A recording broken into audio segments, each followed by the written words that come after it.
Iain says he hopes lessons will be learned from the tragedy. 15-year-old Katie Littlewood was on her way to a Saturday job in Bishop Stortford when she was hit as she tried to use Johnson's footpath crossing, as Carol Abercrombie reports. Katie's father, Simon Littlewood, told the hearing that he wanted her death to act as a warning to everyone. The coroner said he would write a report to railway authorities about safety at crossings, including making sure warning lights are visible to pedestrians. A footbridge has since been built over the line at that point. Primary schools in England are finding it increasingly difficult to recruit head teachers, according to new figures. The research, based on vacancies in the Times educational supplement, shows the number that were re-advertised because of a shortage of suitable applicants is at a 13-year high, with the problem worst in London. The government's planning to set up specialist traffic courts across England and Wales to deal with minor motoring offences. Ministers say the move will help to cut delays in the criminal justice system. Businesses along 1 Bedford Street claim they're losing trade because the area smells of marijuana. They're calling on police to tackle the problem on Midland Road, which they say is so strong it's putting off customers. Naz Island from the letting agency BM Properties told us more. 9 o'clock in the morning we smell it, in the afternoon we smell it, lunchtime we smell it, and on the way home we smell it. Far too many places selling alcohol. Such a small road, and then you've got the bookies, you've got the amusement place. Those are the two main areas where most people tend to hang about. In sport, David Beckham says he's fortunate to have realised his dreams after announcing his decision to retire at the end of the season. The former England captain's retiring after a 20-year career that brought 115 England caps and 10 league titles across 4 different countries. The weather dry with sunny spells and a top temperature of 15 degrees Celsius. That's 59 degrees Fahrenheit. Get the latest news and sport online at bbc.co.uk/3counties. Morning, this is Iain Lee, BBC Three Counties Radio. It's Friday morning, fantastic. It's the freaking weekend, baby. I'm about to have me some fun, as I think R. Kelly once said. Now, coming up on this morning's show, a Bedford mother whose son was born with spina bifida says she risks losing her home after being asked to return half of the compensation she was given to care for him following his death. Is it right for the NHS to ask for it back? As the government plans to set up special traffic courts to deal with some driving offences, I want to know, what was the last bit of dangerous driving you saw? And it's the Eurovision weekend. The final will be held in Malmo tomorrow night, where Bonnie Tyler will be doing her bit for Britain. But will you be watching? Is anybody really interested in the Eurovision Song Contest anymore? Lots of ways to get in touch, as always. You can go to facebook.com/BBC3CR. You can send me a text, 81333. Start your text 3CR. Oh, look, the phones are completely free. Who wants to be the first call this morning? 08459 455 555. Across beds, hearts and bucks. This is BBC Three Counties Radio. Now, an inquest has returned a verdict of accidental death into the case of a teenage girl who was killed after being hit by a train at a level crossing in Hertfordshire. 15-year-old Katie Littlewood was struck at Johnson's footpath crossing at Bishop Stortford in January 2012. She was pronounced dead at the scene. Well, Tara Gungafol joins me in the studio. What's the background to this, Tara? Well, Katie had been on her way to work as a charity shop worker on a Saturday morning when she was struck by a train. Network Rail naturally carried out an investigation on the crossing immediately after the incident and found that there were no faults with any of the safety measures in place. So the flashing lights, the audible warnings and the signalling systems that we all visually see at crossings, they were all working, and they found that there were no problems with the fence and gate posts at the crossing either. What did the inquest hear yesterday? Well, quite a lot, and officers who attended the scene of the accident were... we found out that they'd found a set of earphones and an iPod Nano nearby, as well as a BlackBerry mobile phone. Now, it wasn't clear if Katie had been listening to music at the time, although the inquest did hear that she was very good at music, and music was something that she really enjoyed. But we do understand that she had been texting friends minutes before her death and had been discussing having her ears pierced with her sister.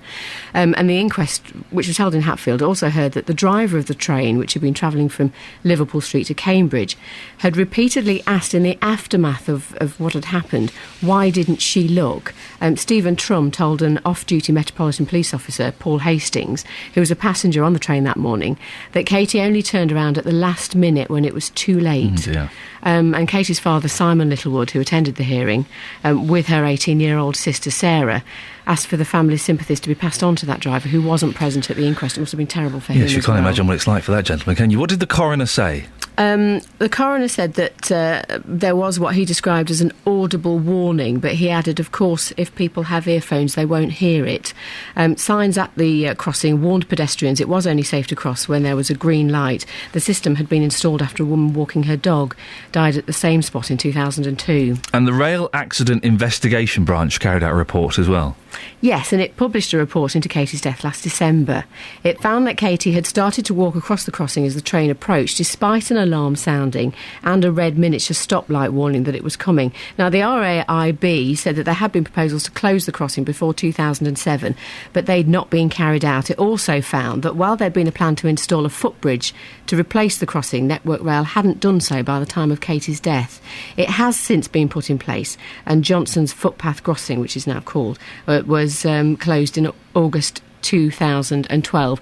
And as we just heard earlier in the news, Katie's dad, Simon Littlewood, has said he just really hopes that what's happened to his daughter, the tragedy that's happened to his daughter, will act as a warning to others. Tara, thank you very much. Very sad indeed, isn't it? 08459 455 555.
Iain Lee, BBC Three Counties Radio. Now, at the weekend... Well, at the weekend... weekend it's Eurovision, but I was confused as I was sat in my glamorous Lutonian hotel room last night. Oh, yeah. When you're sat in a Luton hotel having a rather cold curry and listening to Constant Craving, you know you've sunk to a new low. You know you have sunk to a new low. Anyway, and I turned on the telly, and there was Eurovision was on, but they have heats now, don't they? Because it's kind of the biggest. There's like 1 million different countries in it. They have heats. So I watched Some Very Odd Gentlemen for about 30 seconds and thought, oh yeah, I remember. I don't like this nonsense. But it is Eurovision weekend. Do you love it or do you hate it? Ooh, no, it's a load of rubbish. What chance have we got? Love Bonnie Tyler, though. You've got to be joking. I haven't paid TV licence for that. That's my mum and my sister. It's not. It's just two random ladies. They're not keen. But are you a fan? Will you be watching it? 08459 455 555. Here's the question. Can we find a heterosexual male that likes Eurovision? Am I being slightly generalistic and painting with a very broad brush? Possibly, but... do you like the Eurovision? 08459 455 555. Coming on later on in the show, we've got a local songwriter who had a song that he thought was superb for the Eurovision. They wouldn't take it. We've had him on before. It's a cracking song. We'll play a little bit of it. We'll play a bit of that and compare it to the Bonnie Tyler, and you can decide which you think is the best. How's about them apples? Right, I've got a letter from a listener. That's always a worrying... It's always a worrying thing. I'll open that later on. It's always a worrying thing. It could be Nanny Eileen, who's coming on later on. Nanny Eileen sends me little letters, little updates of what she's up to. And boy, has she had an interesting life that we don't talk about on the air. Oh boy, oh boy. Oh boy, oh boy, has she lived.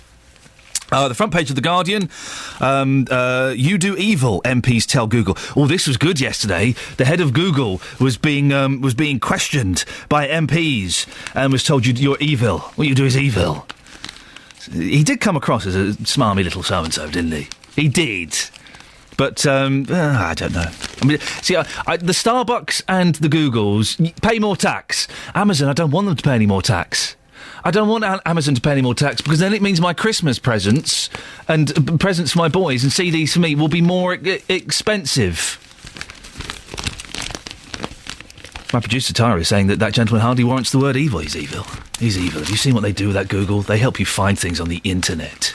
Shame on them. The Times, number 10, plans for coalition divorce as rifts widen. Senior Tories have begun to plan for the early breakup of the coalition amid fears that Nick Clegg is a spineless that Nick Clegg will be unable to keep his party in government until 2015. Lots of the front pages as well have got stories. The basic story is millionaire stops kicking a ball. That's it. Multi-millionaire stopped kicking a ball. It's on the Telegraph as well. NIMBYs are enemies of social mobility, says Gove. Campaigners against the government's planning reforms are opposing social mobility, aspiration and the family. Michael Gove, the Education Secretary, has suggested. Or maybe they're just trying to protect the sunlight they get into their bedroom and their kitchen. I don't know. That might be part of it. Shock tactics to help with maths. Hang on a second. For anyone who struggles with dividing the bill at the end of the meal, there's now a way to give the brain a boost. I'm in. What do I have to do? Scientists say they can improve people's ability in mental arithmetic for up to 6 months by giving them a short course of electrical stimulation on their scalps. You can kiss that. I'm not having that. The Independent. This story's in another paper about Nigel Farage being harassed on the street. I think it's in The Sun. They have the headline, Faragey Bargy. Now, whatever you may think of The Sun, whoever thought up that headline deserves a cup of coffee, free donuts and get sent home at lunchtime. Faragey Bargy. After a strong few weeks south of the border, UKIP leader Nigel Farage got a nasty surprise when he visited Edinburgh. He was heckled by onlookers, took refuge in a pub, I bet that was hard for him, and was eventually driven away by police. And more on the evil that Google do by helping us find things on the internet. We'll have a look at the Mail, the Express and the Sun in a little bit, but it's 6:15. Here's Adam Glynn with the travel. Travel news for beds, cards and bugs. BBC Three Counties Radio. Thank you, Iain. Good morning. Things looking reasonably good at present across the three counties, on the roads at least. Looking at the M25, and the roadwork section hasn't yet got too busy. Of course, we've got the narrow lanes and the 50 mile an hour restriction between the A1M and the A10. A41 in Aylesbury. Temporary traffic lights still up for water main work at Berrynans, and the A416 in Berkhamsted. There are some roadworks at Ashlands Road. Trains are running fine. Departure boards are not showing any major issues. If you're heading into London, though, the Bakerloo line tube is currently suspended between Paddington and Queen's Park.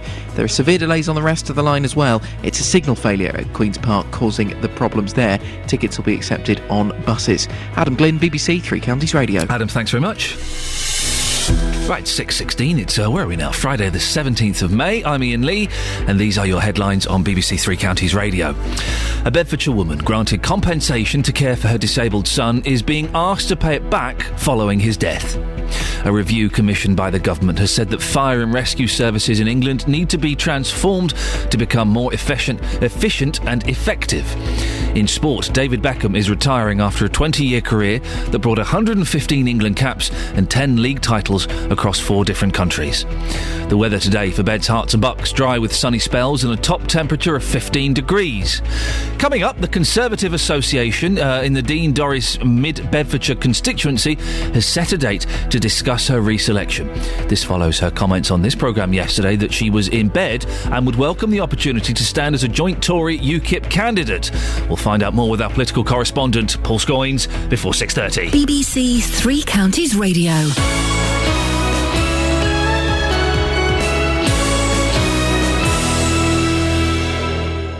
Every weekday morning from 9. The JVS Show. With the biggest questions. Today on the Big Phone In, I'm asking, would you support some dog breeds being removed from this country? Should traffic wardens be more lenient? Would the government be right to drop the minimum price for alcohol? And the biggest opinions. I think the tax is completely unfair. It doesn't matter how old they are or how young they are. They're still your children. It doesn't matter whether it's male or female or what. I'm disgusted with the people.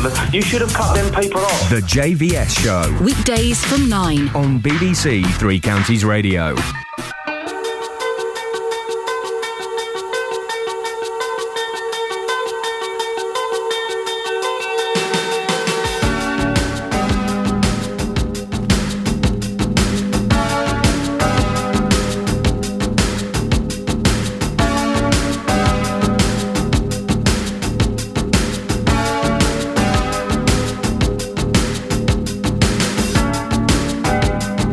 Welcome to your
is Iain Lee, BBC Three Counties Radio.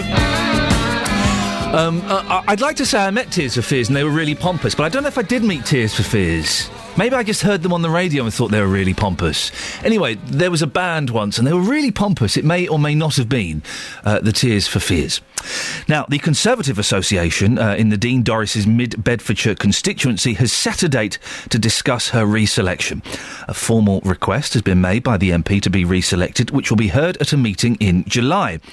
Speaking on this programme yesterday, she said she would welcome the opportunity to stand as a joint Tory-UKIP candidate. What I said is that nearer to the general election, should it be the case that UKIP were doing extremely well in the polls, because there are so many policies which are the same as many as I and many of my councillors stand on, such as anti-EU, anti-gay marriage, pro-grammar schools, that actually it would be ridiculous to have a candidate standing against another candidate with exactly the same policies. Well, Conservative Central Office was quick to dismiss that idea out of hand. And in fact, the former Conservative MP, Edwina Curry, was on the JVS show yesterday and she criticised Nadine Dorris for even making the suggestion. 28,000 people in Mid-Bedfordshire voted for Nadine because she was a Tory and because they listened to the arguments and the debates during the election campaign, and that's what they thought. In fact, they voted in larger numbers in 2010 than they did in 2005.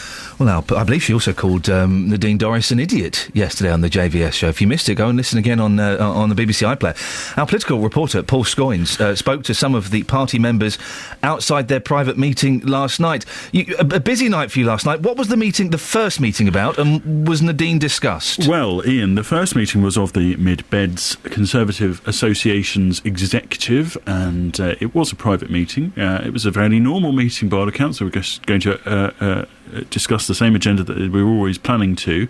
My understanding was, though, from the chairman, is that the issue of UKIP and Nadine's selection may crop up in any other business. But what I knew was going to happen is that, having received a formal application to be considered for reselection as the next candidate for the 2015 election, Budge Wells, who's the chairman, you'll talk to him later, was going to maybe mention that at that point. So I don't know whether or not that was finally discussed, because it went on until 10 o'clock, and by that point I'd gone... You were on to a second meeting. We'll get to that in a second. What has she said about the prospect of joining forces with UKIP? Well, she's written a number of articles. She's written in the Sunday Sun. On Sunday was where I first saw this, but it is something I understand that she's been in discussions with several other Conservative MPs as well. She's done several interviews with the sort of Tory-leaning... I say Tory-leaning, it's more sort of cuddling, really, Spectator magazine, and I understand that she's also going to be in the Telegraph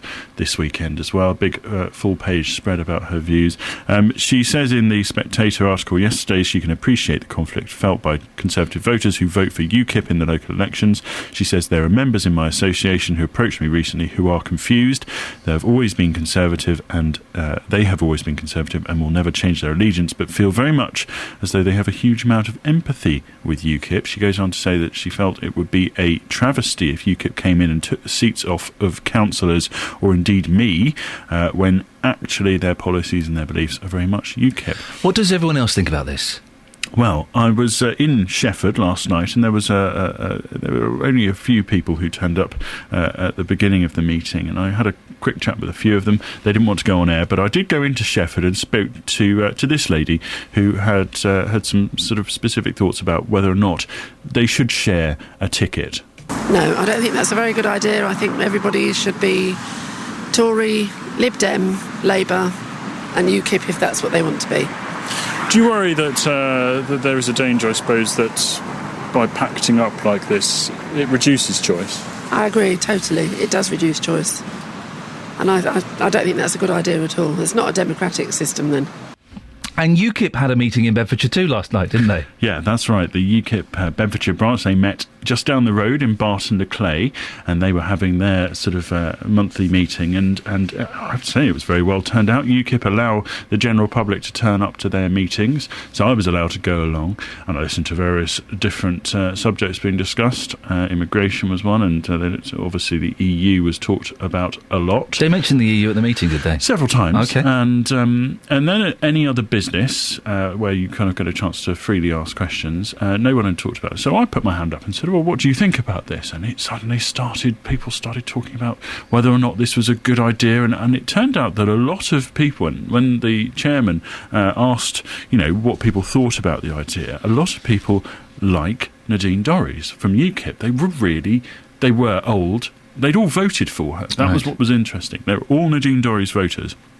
However, when asked would they consider supporting her as a Conservative in place of a UKIP, they all said no, we wouldn't vote for her if she was standing on a Conservative-only ticket. Now, the thing is, we've spoken to the Conservatives. It's not possible for them to stand on a joint ticket. They're not going to allow it. So it's a bit of a non-runner, really. But this is what UKIP's leader in Bedfordshire, George Constantinidis, who... Constantinidis. Sorry. That's a Greek or Cypriot name. It's Constantinidis. Yes, it is Greek. Constantinidis said it's not something they've had a lot of discussion about.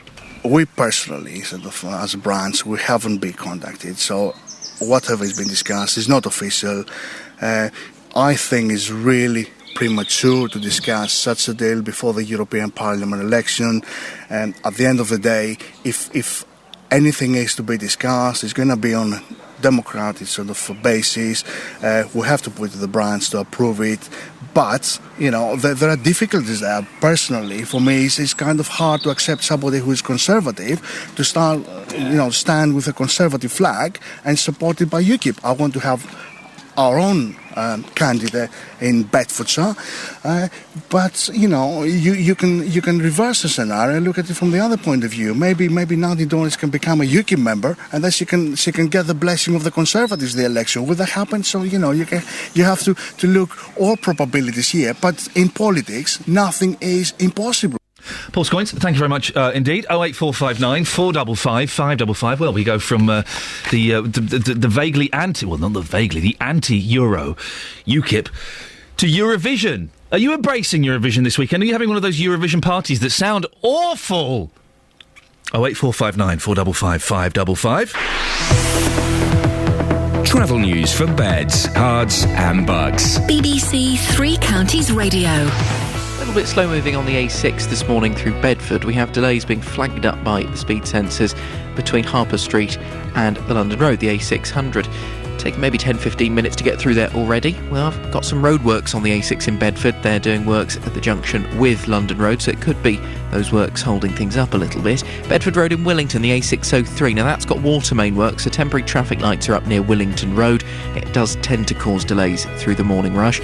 A413 in Great Missenden, it's the Aylesbury Road, and temporary lights are up for works at Leather Lane. Trains running fine into London though. The Tube's Bakerloo line, I'm afraid, is still suspended between Paddington and Queen's Park because of a signal failure at Queen's Park, and there are severe delays on the rest of the line. Adam Glynn, BBC Three Counties Radio. Thank you, Adam. It's 6:30 exactly. Here's the news and sport now with Catherine Boyle. Across beds, hearts and bugs. This is BBC Three Counties Radio.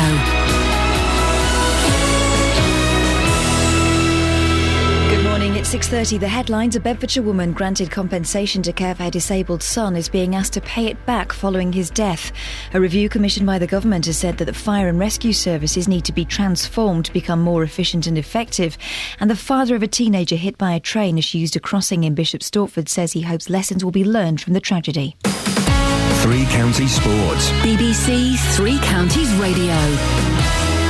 England's batsmen will resume on 160 for 4 on day 2 of the first test against New Zealand at Lord's later this morning. Here's our cricket correspondent Jonathan Agnew. The slow nature of the pitch suggests that both teams will find it difficult to score runs at a modern rate. You have to go back more than 12 years to the time England scored fewer runs on an opening day of a test match. The early finish was ideal for Root and especially Bairstow, who had just come in with poor light, the floodlights on and the new ball due. He can start his innings properly this morning, with Root, whose excellent early season form saw him reach 25 with consummate ease. But New Zealand reminded us of what a tenacious seam attack they have. No great pace, but stamina and accuracy. And they'll be looking to make further inroads with this new ball. David Beckham's announced he'll retire at the end of the season. The former England captain says he's fortunate to have realised his dreams. 2 days after tickets for the Championship playoff final were made available, Watford have sold more than 17,000 of their 34,000 allocation. Why? Meanwhile, the squad is in training in Spain this weekend because they're worth it, as Jeff Doll reports. The Watford squad flew out yesterday to Marbella, having had 3 days off following the dramatic semi-final playoff victory over Leicester. They're staying at a training camp for 4 days and arrive back in England on Monday, a week before the playoff final against Crystal Palace at Wembley. The Hornets spent time in La Manga earlier in the season for warm weather training back in January. Stevenage have announced that season ticket prices for next season have been frozen. Adult prices range from £299 to £425. Under 12s range from £25 to £160. A host of former Luton Town players are involved in a charity match at Kenilworth Road tonight. The game's being organised by former defender Marvin Johnson in aid of the Karen Trust. And that's your latest news and sport. More from me at 7 o'clock. Oh, hang on a second, hang on. Whoa. No, I wasn't ready. Can you just do that last line again and we'll cut this bit out of when it goes on iPlayer? The game is being organised by former defender Marvin Johnson in aid of the Karen Trust. Then don't you have an outline then? That's your latest news and sport. I was just having a pregnant pause. Ooh, are you? Oh. Across beds, hearts and bucks. This is Iain Lee. BBC Three Counties Radio. Morning. Lots coming up between now and 7, including there's a road that stinks of marijuana. I'm not sure whether I should tell you where it is. You'll all be rushing down there to find out if it's true. We'll have a little bit of that later on. And also, we'll be speaking to Nanny Iain and playing her a track from BBC Introducing. But on the subject of Eurovision, it's Eurovision this weekend. Stephen's in Sharnbrook. Good morning, Stephen. Good morning, Ian. Stephen, are you a fan of the Eurovision? Indeed I am. Why? Party time. Wow, because it's just funny. You have to watch it to realise some of the acts that come on there are just hilarious. But some of them, two problems I have. Some of the acts are really, really boring, and that's fine if there's one or two, but there's quite a few. And also, it goes on forever now. Back in the 80s, it was about an hour and a half, 2 hours. Now it goes on for months, it seems. It does indeed, but it's always fun. We just have a little party, we have a few friends around, and just have a little, or put all the names in a hat and draw them out and see who wins. Oh, well, I suppose there's some fun in that. And do you have any drinking games involved in this, Stephen? No, we can't. I can't drink because my missus has MS and she can't touch a drop. So I don't have any. Hang on a second. So your missus has got MS? Yes, she has. And so she can't drink, which is very noble of her. My mum's got MS, and boy, she drinks like a fish. But because she can't drink, you won't have a drink. No. Well, some would say that's very noble of you, Stephen, to do that for your wife. Yeah, I know. Well, good for you. Good lad. OK, so you're going to have a nice Eurovision party. What do you think of the Bonnie Tyler song? Do we stand a chance? No. Oh, that's I think the snowballs in hell, I think, is the phrase we're looking for there. Oh, that's dismal. Stephen, stay tuned, because later on we're going to have a local songwriter who's written a song that he thinks should have been in the Eurovision Song Contest. Have a listen, because you might think that's a little bit better. 08459 455 555. Today I don't feel like doing anything. I just wanna lay in my bed. Don't feel like picking up my phone, so leave a message at the tone. 'Cause today I swear I'm not doing anything. I'm gonna kick my feet up, then stare at the fan. Turn the TV on, throw my hand in my bin. Nobody's gonna tell me I can't. Nah, I'll be lounging on the couch, just chilling in my Snuggie. Click to MTV so they can teach me how to Dougie. 'Cause in my castle, I'm the freaking man. Oh, yes, I said it. I said it. I said it 'cause I can. Today I don't feel like doing anything. I just wanna lay in my bed.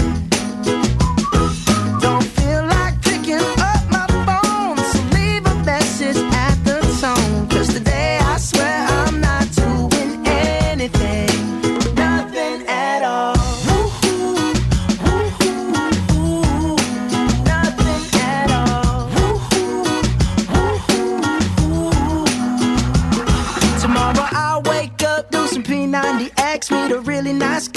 some really nice, and she's gonna scream out, this is great. Oh my God, this is great. Yeah, I might mess around and get my college degree. I bet my old man will be so proud of me. But sorry, Pops, you'll just have to wait.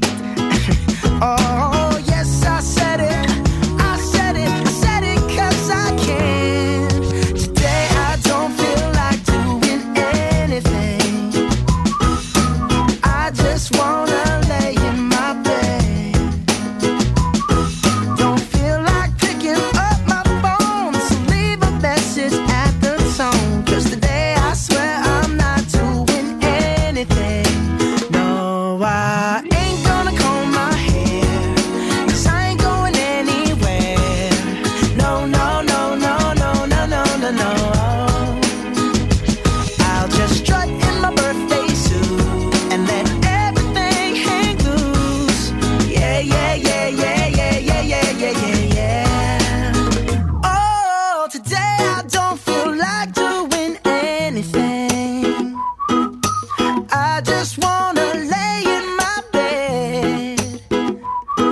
Don't feel like picking up my phone, so leave a message at the tone. 'Cause today I swear I'm not doing anything. Nothing at all. Woo-hoo, woo-hoo, woo-hoo. Nothing at all. Woo-hoo, woo-hoo, woo-hoo. Nothing at all. Now, if you walk down Midland Road in Bedford and have a cheeky little sniff, what might you smell? Oh, I see then. Why there's something wrong with the computers, boys and girls. It keeps skipping these things. Let's put that there. I'm going to do that there. Let's try that again. If you walk down Midland Road in Bedford, have a cheeky sniff, well, what might you smell? Oh, nuts to this. Let's try this one. Sometimes you can smell drugs, cannabis. There's more unemployed people here. Could be a red light area as well at night. I think it's perceived as a dodgy area. Police don't do anything about it anyway. And it's not just Bedford. Where else? Everywhere. Everywhere you go these days, they've got marijuana everywhere. It's freely available, isn't it? You can walk through the town centre and you can smell it. It's a shame they have to target this area all the time, and that's what local businesses do. Can you smell anything down here? Not today, but I have done in the past, yeah. Well, illegal substances, cannabis, skunk, etc. Yeah, it's inevitable, really. A lot of young people gather down here, and probably there's lots of fast food places. And you get the guys hanging around outside the bookies down there as well. Most of them don't cause any trouble, though having said that, I actually broke up a fight literally in the middle of the road here last week when a guy was kicking somebody else in the face. Every town's got a Midland Road. You don't get much trouble, but there was someone kicking someone in the face the other day. Well, they're not the only ones to be affected by the slightly spicy aroma, which they say has been lingering for more than a couple of years. As you heard there, our reporter Serena Farrow discovered companies claim they're losing business because of it. Well, we'll be speaking to them in the next hour, but first let's talk to the Conservative MP for Bedford, Richard Fuller. Richard, how many businesses have contacted you about this problem? Well, it's not only businesses, Ian, that are aware of the problems, but I think you've got to remember that the Midland Road area is primarily a family area. And for many years, the area has been sort of rather neglected by authorities. And the use of cannabis and marijuana is really just a symptom of far deep-rooted issues, I think.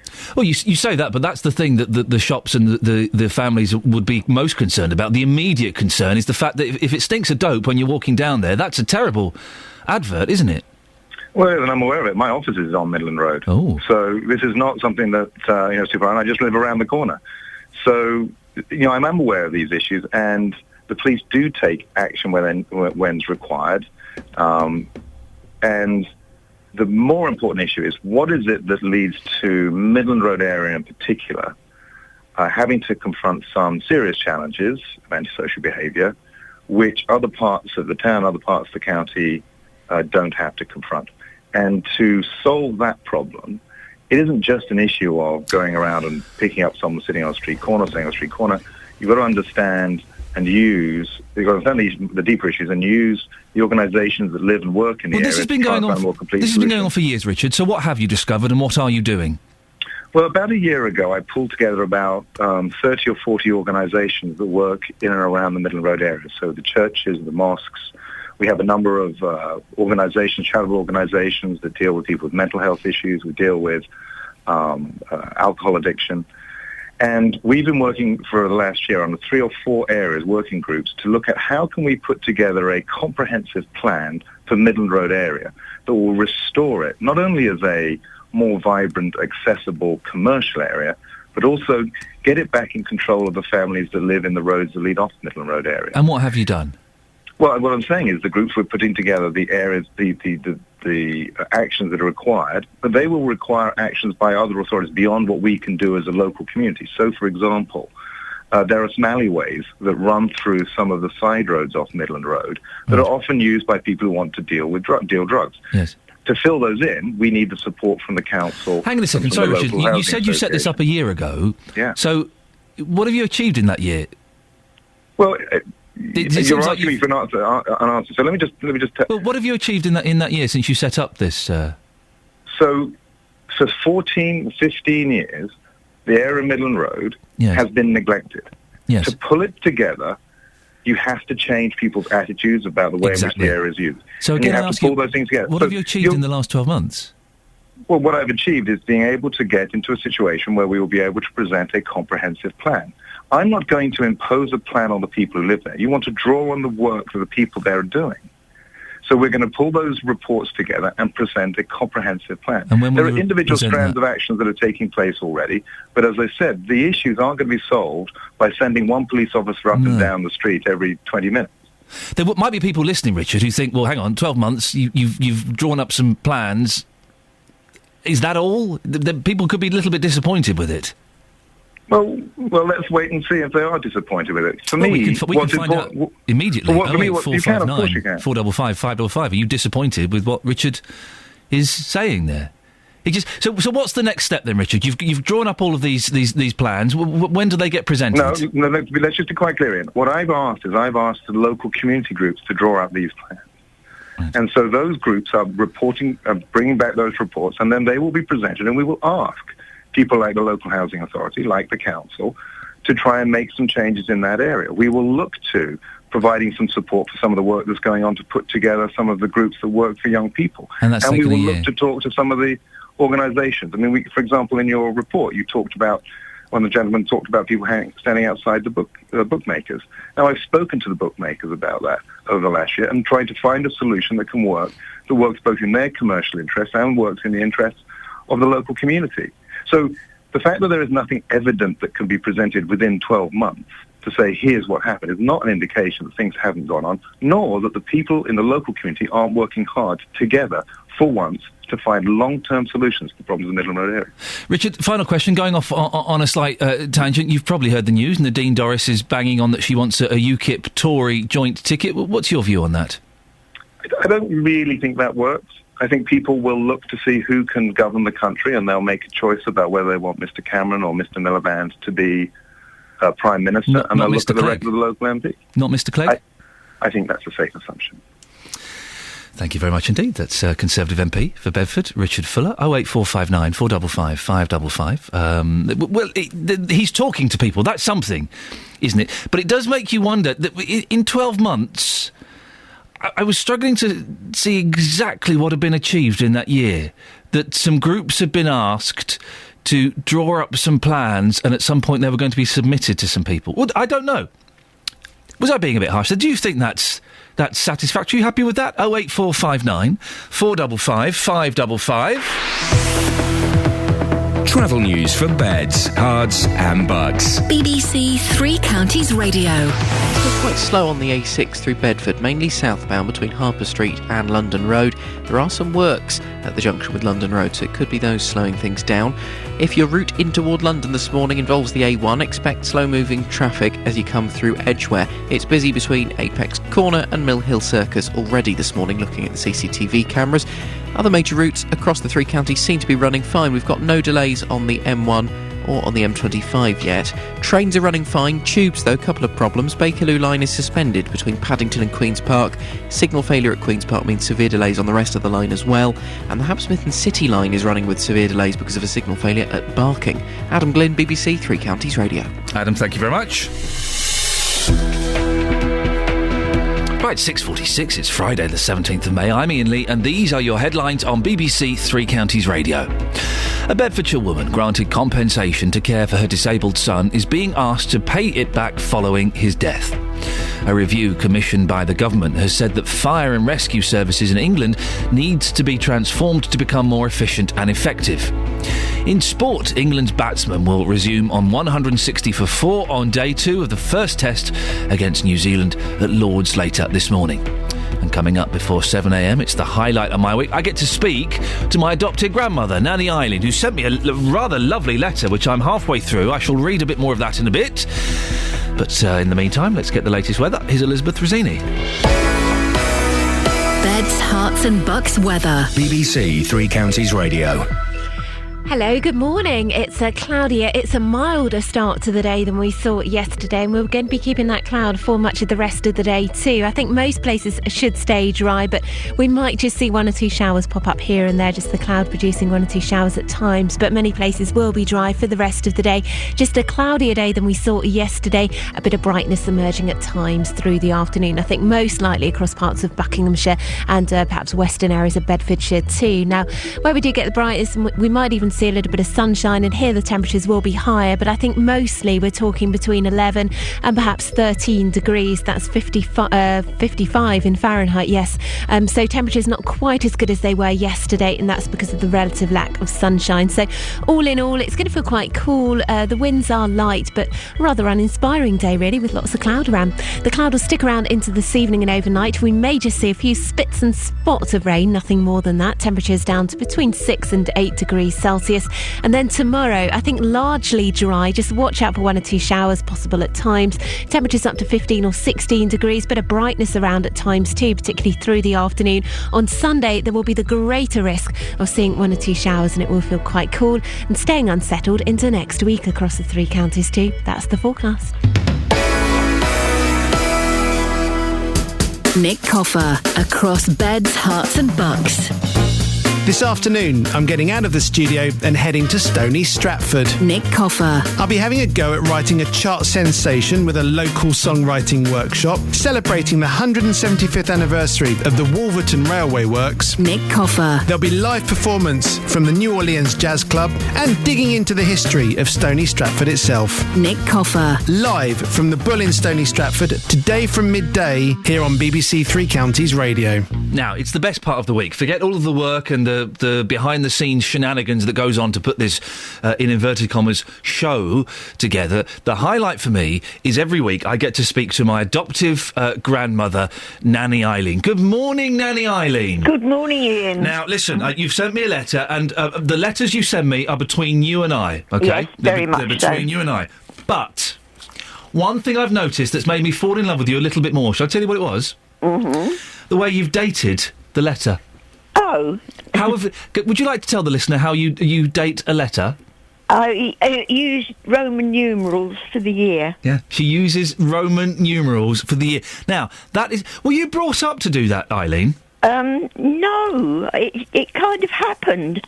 It confuses a lot of people, but then they know it's definitely me writing to them. Have you had a lot of cases of people forging letters from you, and this is the way you can No, but it baffles people. I've got this letter in front of me, and I say it's between you and me, and I would never divulge any secrets.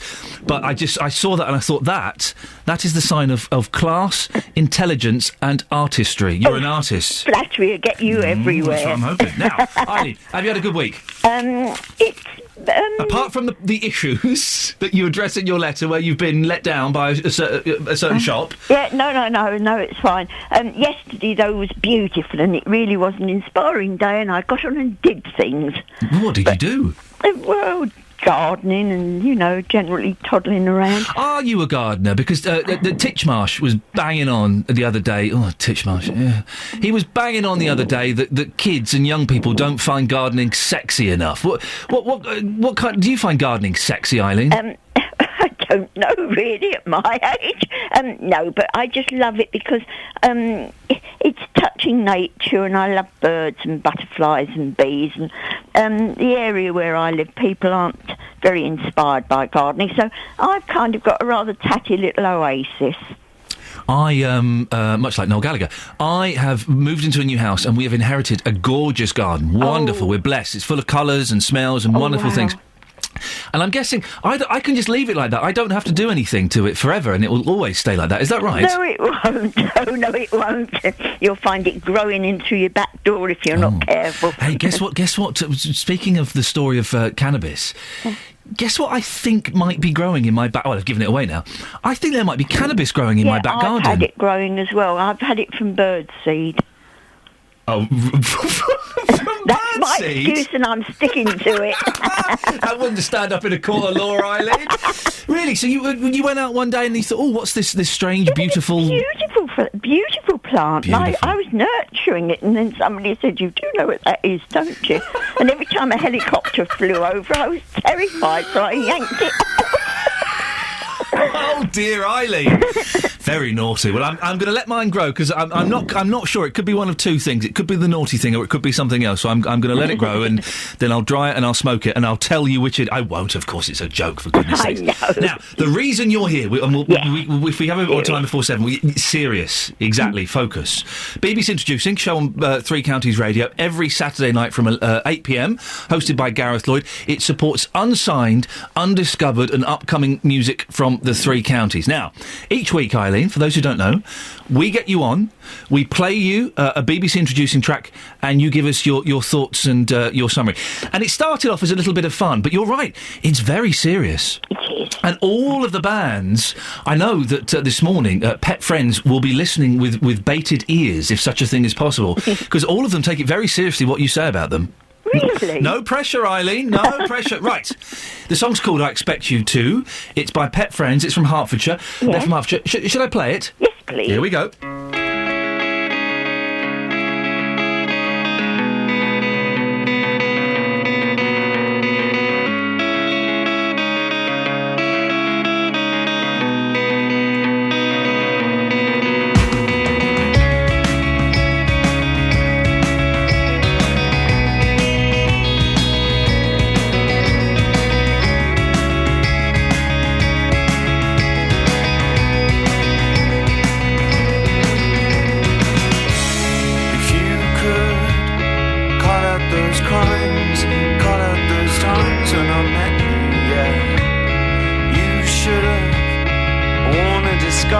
I would share your disgust and remember those times.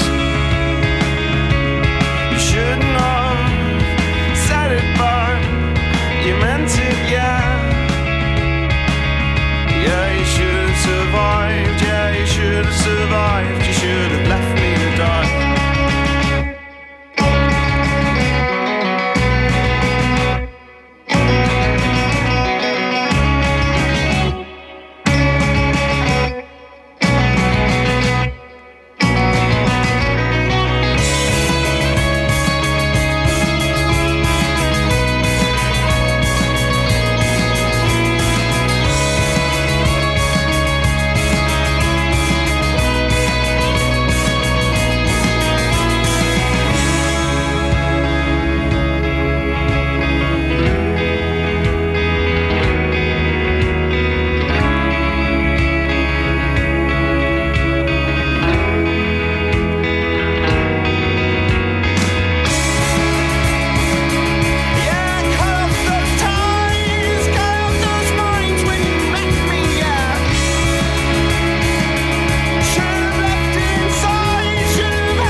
This week's introducing track. It's I Expect You To by Pet Friends. They're from Hertfordshire.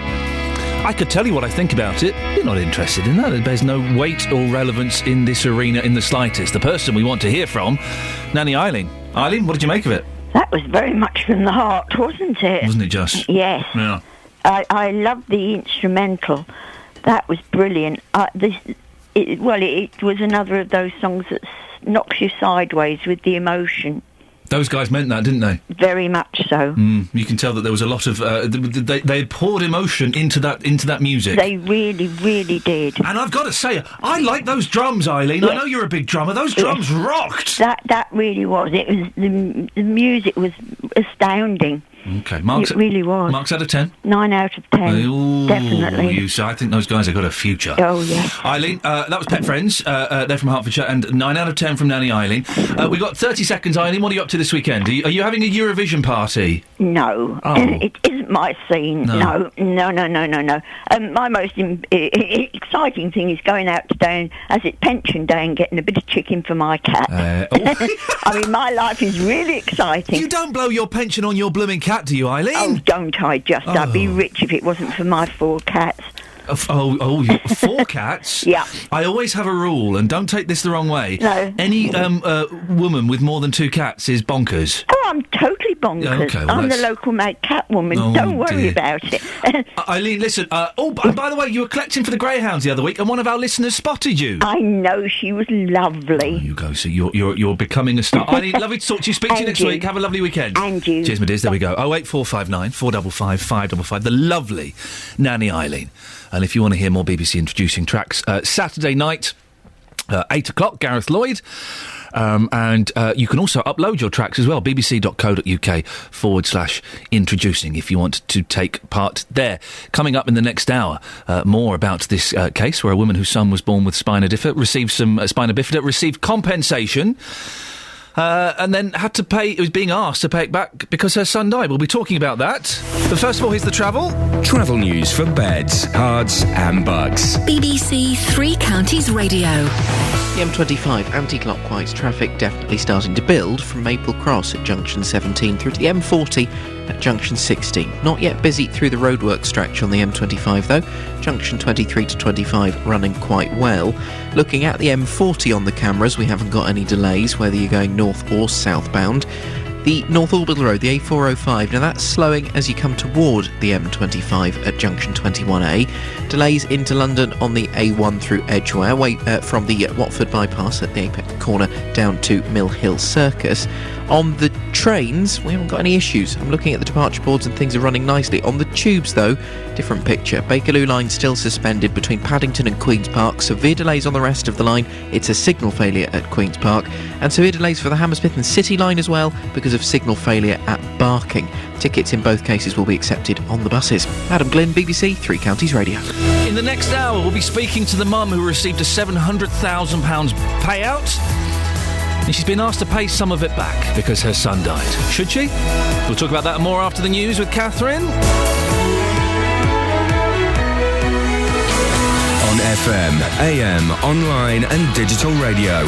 This is BBC Three Counties Radio.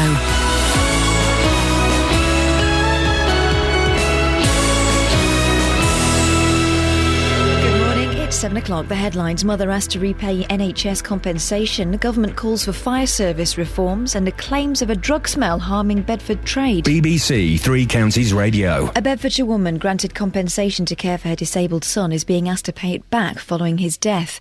Deborah Mackay from Clapham was awarded more than £700,000 after doctors failed to spot her son Callum's spina bifida in the womb. Now she says Bedford Hospital NHS Trust have asked her to repay at least half that figure, which could force her to sell her home. He just loved this house. I've got so many beautiful memories here with him, but I understand why I've got to give the money back, and I accept that. I've got no home to go to, possibly. A review commissioned by the government has said that fire and rescue services in England need to be transformed to become more efficient and effective. Former Chief Fire Officer Sir Ken Knight says there's been a massive reduction in fires, but costs haven't fallen, as Mike Sargent explained. Over the past decade, there's been a 40% fall in the number of incidents that firefighters have been called to. But this report says total expenditure and the number of firefighters employed has remained broadly the same. Sir Ken Knight, a former chief fire officer and government advisor, thinks having 46 separate fire and rescue authorities in England isn't sensible. Although the report makes no firm recommendations, it lists ideas for future debate. They include more collaboration between fire and other emergency services, privatisation, and even the creation of a single fire service for England, similar to the one recently introduced in Scotland. The father of a Hertfordshire teenager who was killed when she walked onto a railway line into the path of an oncoming train says he hopes lessons will be learned from the tragedy. 15-year-old Katie Littlewood was trying to use the Johnsons' footpath in Bishop Stortford when she was hit. The government is planning to set up specialist traffic courts across England and Wales to deal with minor motoring offences. The aim is to cut delays in the criminal justice system. The smell of cannabis along Bedford's Midland Road is so strong it's affecting trade, according to a number of local businesses. They say the police need to take a firmer stance to restore the area's reputation. Bedford MP Richard Fuller has an office there, and he says he's well aware of the problems. Well, it's not only businesses that are aware of problems, but I think you've got to remember that the Midland Road area is primarily a family area. And for many years, the area has been sort of rather neglected by authorities. And the use of cannabis and marijuana is really just a symptom of far deeper, deep-rooted issues, I think. In sport, David Beckham says he'd like to be remembered for his exploits on the pitch after he retires at the end of the season. Beckham is England's most capped outfield player, and in his club career he won league titles with Manchester United, Real Madrid, LA Galaxy and Paris Saint-Germain. The weather dry with sunny spells and a top temperature of 15 degrees Celsius, that's 59 degrees Fahrenheit. Get the latest news and sport online at bbc.co.uk/3counties.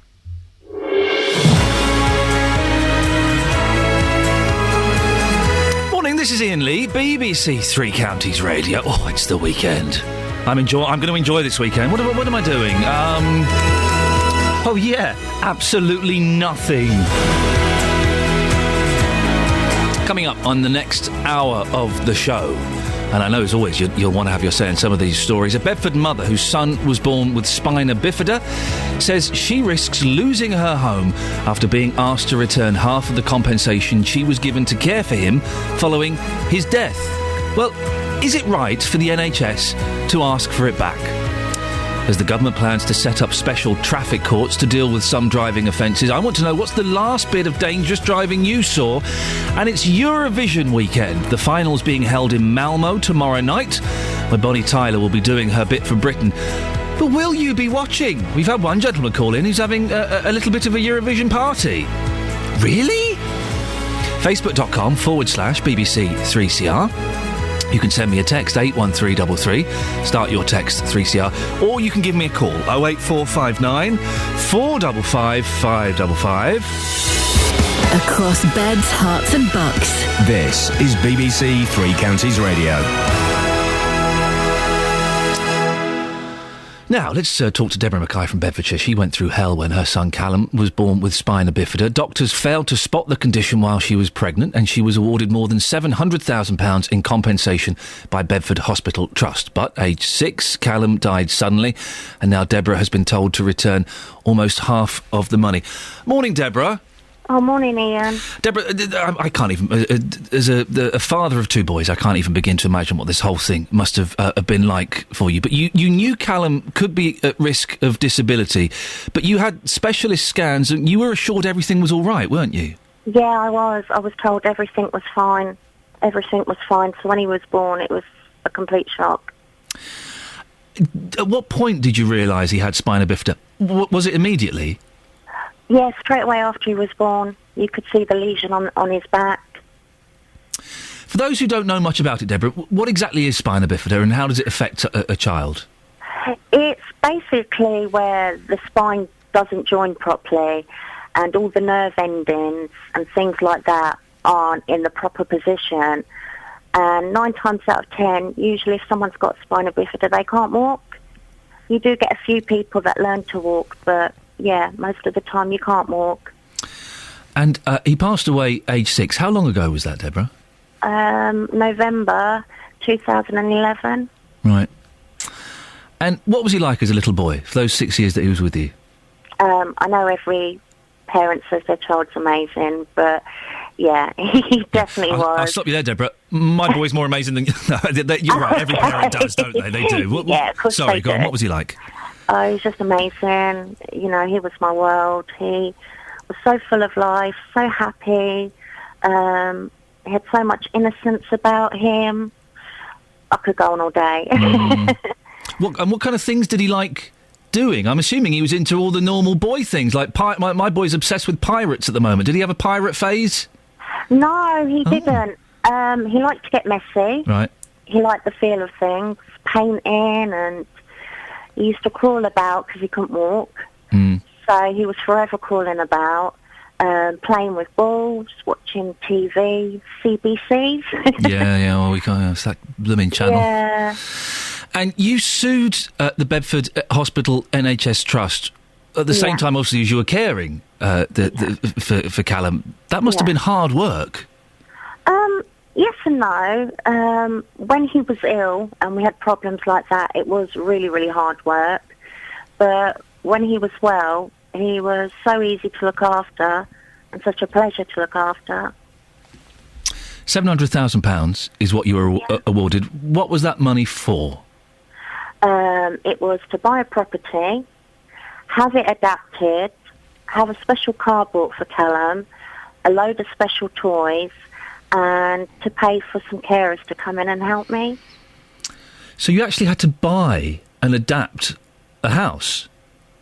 It wasn't adapted, it was going to be, but Right. Callum passed away before we could do that. Right. But yeah, I bought a property. Callum passed away, and I'm really sorry to hear that. How much of the money had you spent at that point? Do you know? I can't remember. Right. I can't remember. All I know is they want 3,075. Sorry, yeah, 75,000. Yeah. They want, sorry, how much? 75,000. Not 75,000.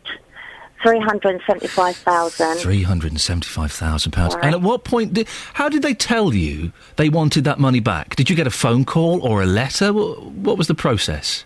I can't remember whether it was a letter or my actual solicitors rang me, but I know it was literally 2-3 months after Callum died, which was the cool part about it, because I just obviously wanted to go and grieve.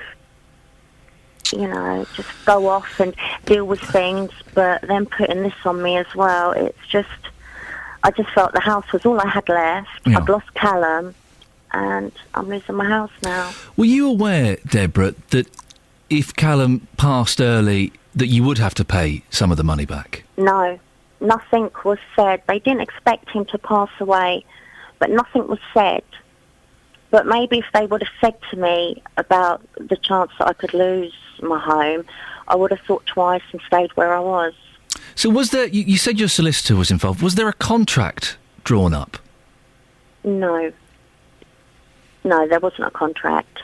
So how have they decided that you need to pay back this £375,000 then?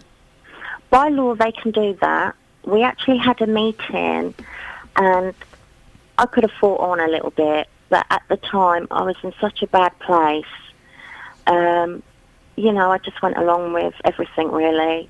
You know, I just wasn't fit to deal with it mentally. I wasn't strong enough. So both parties agreed, and it's sort of like gone on from there. And as the months have gone by, you know, they were trying to put interest on every month I lived there, and it just got so terrible. Can I read you a comment from the Facebook page, Deborah? I just wonder what your reaction was to this. This is from Trudy, who says, surely the compensation was to cover Callum's care during his life. There would be a large portion left. Why should that not be repaid? What would you say to Trudy? It should be repaid because Callum's no longer here. I accept that, you know, the NHS need as much money as possible, and they do such a fantastic job. The fact is, my house isn't selling, and I don't know if I will be able to get what they're asking back. And basically, it's going to leave me homeless. I have no home to go to. And, you know, it's no fault of my own. Well, can I ask how much your house is on the market for? 420. Right. I bought it for 480, but I just can't seem to sell it. So if you, even if you sell it, let's say for 400, Mm-hmm. Well, that's going to leave you with £25,000 once you've paid off. Yeah. And what can you do with that? Well, nothing. I can't buy a property, and I know the council won't give me nothing because I've got that little bit of money. So, yeah, I don't know what to do. How are you feeling right now? Horrible, stressed out. Yeah, I know time's ticking away, and it's just like they've just put so much pressure on me. Mm. And I just, yeah. And all the money that you were given in compensation, that's been spent, has it? Yeah, it's been spent on Callum. Right. It's all been spent on Callum. What happens next, Deborah? What do you do next? I mean, you obviously the house is on the market. Anything else you can do? I don't know. They're actually saying they might give me a few more months now. Oh, that's nice of them. Well, they weren't so nice a few months ago, Right. but yeah. So I really don't know what's going to happen. Deborah, I really appreciate you coming on. Thank you very much indeed. That's Deborah Mackay. Very sad story. Well, Bedford Hospital NHS Trust hasn't provided anybody for interview today, but we do have a statement. A spokeswoman for the NHS Litigation Authority sent us this. The Bedford Hospital NHS Trust and the NHS Litigation Authority appreciate this is a very difficult time for Deborah Mackay, but we do have a responsibility to ensure that the public purse is properly and fairly protected. Settlement of this case was agreed by the legal teams acting for both the Mackay family, Bedford Hospital NHS Trust and the NHS Litigation Authority in July 2012. There are no plans currently to force a sale of this property, which is owned by trustees, one of whom is Deborah Mackay.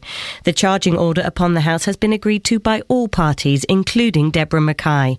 We are working to agree a reasonable period of time for her to make appropriate arrangements to return the money. Well, it's a tough one, isn't it? I can possibly see some merit in the money being paid back, but her boy died, 18 months ago? Once you put that into the mix, that makes it a little bit harder to bear, doesn't it? You get a letter, imagine that, your son dies, you get a letter 3 months later saying, yeah, you owe us £375,000. Sorry. And 18 months later, she's trying to sell her house and still mourning the loss of her son. Well, what do you think? Should Deborah Mackay have to pay back that £375,000? 08459 455 555. We had 3 papers we didn't look at. Let's have a quick look, shall we? All of the papers are doing multi-millionaire stops kicking a ball. Really? That's front page news, is it now? Wowzers. The Daily Mail. Petrol sharks pile on agony for drivers. Speculators and shady middlemen are driving up petrol prices. Clever, a damning report reveals today. As the scandal of alleged price fixing by major oil companies deepens, the AA reveals how traders are hitting fuel prices. Tell me about it. Daily Express. Oh no, salt's bad for you? Salt is bad for you, but it tastes so good. My wife won't let me have salt. So if she's ever away for the weekend, that salt cellar comes out, that sits on the table, salt on everything.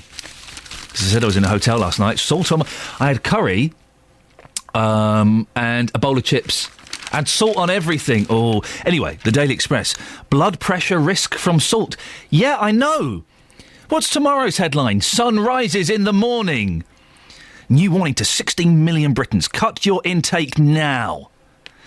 Millions of Britons are being urgently warned to eat less salt or face potentially fatal health problems. Fatal means dead. Cutting down by just 1 pinch of salt a day can significantly reduce the risks and save the lives of thousands of people suffering from high blood pressure each year, say doctors. It's the front page of a newspaper. Salt is bad for you. And the man stops kicking a ball. Well done, him. Travel news for beds, cards and bugs. BBC Three Counties Radio. The High Street in Prestwood. Temporary traffic lights are up for electricity work near the junction with Nairdwood Lane and Moat Lane. Looking at the speed sensors around there, doesn't seem to be causing too much of a hold-up so far this morning. Same story in Amersham. Temporary lights on the A416 near London Road West. They're doing electricity work, but again, no issues. Anti-clockwise M25 is heavy as you come in toward Hertfordshire. It's looking slow from Waltham Abbey at junction 26 through to Enfield at 25 and through the roadworks. Then busy again from Maple Cross to the M40.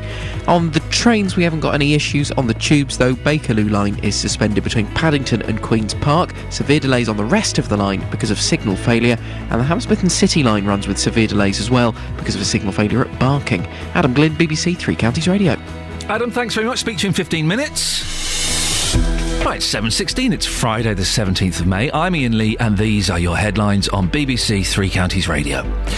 A Bedfordshire woman granted compensation to care for her disabled son is being asked to pay it back following his death. A review commissioned by the government has said that fire and rescue services in England need to be transformed to become more efficient and effective. David Beckham says he'd like to be remembered for his exploits on the pitch after he retires at the end of the season.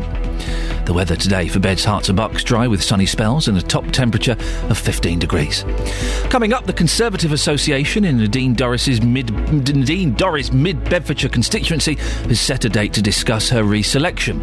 This follows her comments on this programme yesterday that she would welcome the opportunity to stand as a joint Tory UKIP candidate. We'll find out more before 7:30. BBC Three Counties Radio.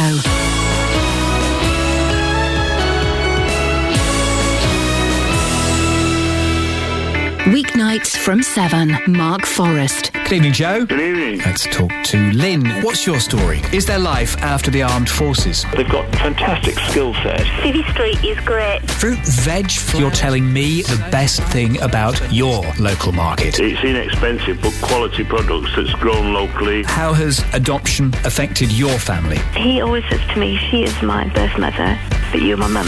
Mark Forrest. Weeknights from 7 on BBC Three Counties Radio. 08459 455 555 is the telephone number if you want to give me a call. Now, the Conservative Association the Conservative Association in the Dean Dorris's mid-Bedfordshire constituency has set a date to discuss her re-selection. A formal request has been made by the MP to be re-selected, which will be heard at a meeting in July.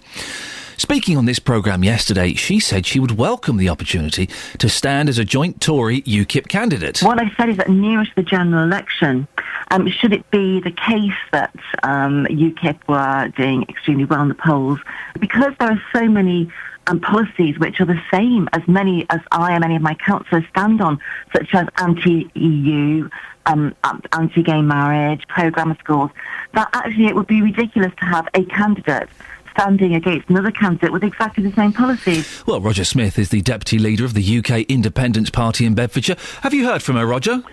We haven't heard from Nadine, and it is very presumptuous if she's talking on a personal level about her own constituency to assume UKIP support without any contact or without any discussion. So she's not said anything to you in the slightest, because she is saying that she's seriously considering this as a possibility. I would have thought that she would have had little sneaky emails or phone calls with you. Well, if she's discussing it in principle, then there are several points to be made. Firstly, that the Conservative Party has it in its manifesto that it is going to play the UK will play an active role as a full member of the European Union. So all of the Tory Eurosceptics, such as Nadine, were elected under a false flag. And if you vote for a party you disagree with, you can't complain when that person is elected and doesn't do what you want. Votes are counted locally, but they're weighed nationally. And if that situation pertained in Nadine's case, then all of the UKIP votes would be counted as a vote for Cameron. And we would be very upset about that. Roger, you sound a little bit angry about her statements she's been making. Well, I think we are entitled to be a little bit miffed. There's been several occasions when I and George Constantinides, my leader, have been in the same room as Nadine, and as I say, she's made no approach to us at all. If she called you up this morning, Roger, gave you a call at 10:30 and said, Roger, let's go meet in Starbucks, I want to talk to you about joining UKIP, would you welcome her? Well, the approach that we would take is that there are 5 parties to the agreement. The candidate herself or himself, the branches in each case, and the respective party leaders. Now, Nigel Farage has said that he would be agreeing to it in principle if the local branch agreed. Mr. Cameron has said, absolutely not. We don't do pacts with other parties. So her first problem would be to convince her party that that was acceptable to them or to change the leader. Where I could see it working is if you had a pair of constituencies, such as Mid Beds and North East Beds, and we give Alistair Burt a clear run, and Nadine stands down to give the UKIP candidate a clear run in Mid Beds. And of course the other point is that UKIP is taking votes of Labour as well, so Nadine couldn't complain if another pair of candidates, perhaps in the north of England, decided to do a pact with UKIP and Labour to keep the Conservatives out. Roger, stay there. I want to bring in Budge Wells, who's the chairman of the Mid-Bedfordshire Conservative Association. Morning, Budge. Good morning. Budge, it seems that UKIP aren't necessarily as keen on having Nadine as she thinks they are. Well, that's entirely for UKIP to speak for.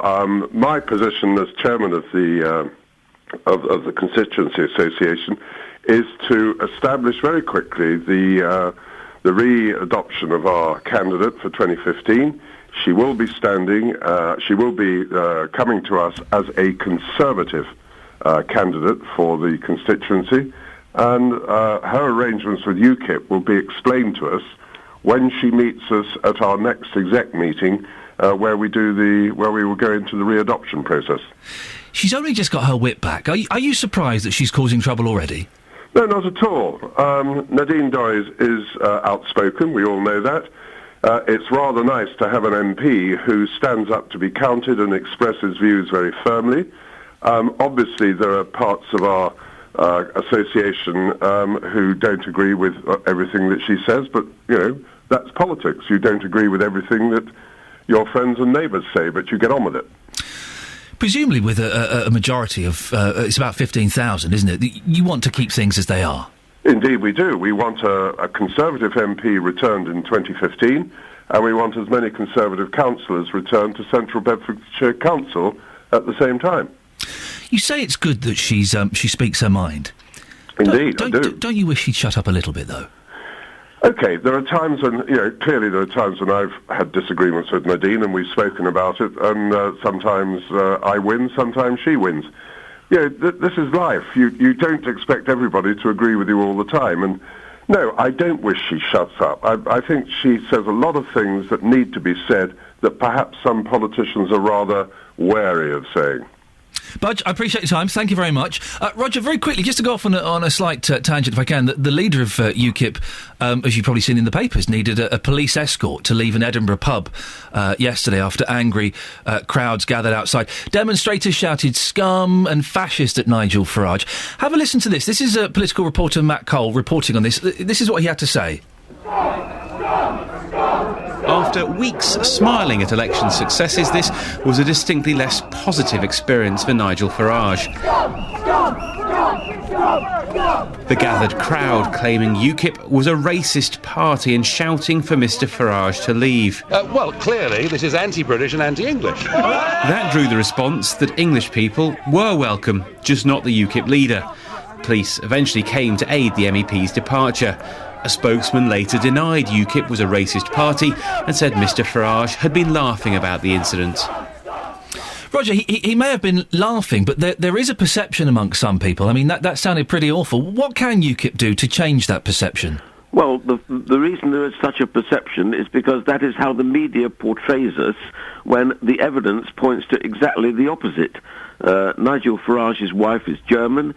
We had Winston standing as our candidate in Croydon, who is of Jamaican descent, and there is absolutely no basis for racial intolerance within the party. I know at the meeting last night, I don't know the name of the gentleman, but someone was making a speech and said, listen, this policy, we're not racist, this isn't racist, and then went on to talk about coloured people, which is dated language, isn't it? We don't say coloured people anymore. Well, or do we? I mean, I can't be responsible for how an individual member expresses himself, and I'm sure that, you can take any... We all say things at times that, if they were repeated out of context, such as this, could be taken the wrong way. Addressing a UKIP meeting using the word coloured is inappropriate, isn't it? The point he was making was that if you talk about immigration, then you're talking about numbers of whatever community it is. But then he also made the point that it is natural for people with the same sort of ethnic background to migrate together, and that in itself can create problems. But it is not a racial issue, it is one of numbers. But it's just subtle things, like not using the word coloured. I know it's not necessarily a racist term, but it's a very old-fashioned term, isn't it? It's small things like that, Roger, could help the perception. This is one of the problems with the English language. Words that were perfectly acceptable once become verboten, yes. And then you create some sort of a euphemism, and then that, of course, becomes verboten. I mean, at one time, people used to talk openly about the gay community, yes. And then gay became a forbidden word. I think you can still call them gays. Queers and puffs we don't say so much these days. Sorry? Queers and puffs we don't say so much these days. I think gays is still acceptable. There is certainly a point where certain words do cause real offence, and they should not be used. But, as a general principle in English language, it is very difficult to discuss an issue without using terms to explain what you're talking about. Okay. Now, if those terms are banned, and this, of course, is what happens under political correctness, then it becomes very difficult to have any sort of discussion. And that, of course, is precisely what the other parties have tried to do about Europe and about immigration, to conceal the fact that they have been in flagrant disregard of the national interest. Roger, I appreciate your time this morning. Thanks for coming on. Thank you. There we go. It's Roger Smith there, who's the Deputy Leader of the UK Independence Party in Bedfordshire. Interesting, he was speaking German in that. Did you hear him? Verboten. They want out of Europe, for goodness sakes. He used the V word twice to me. Deary me. 08459 455 555 is the telephone number if you want to give us a call.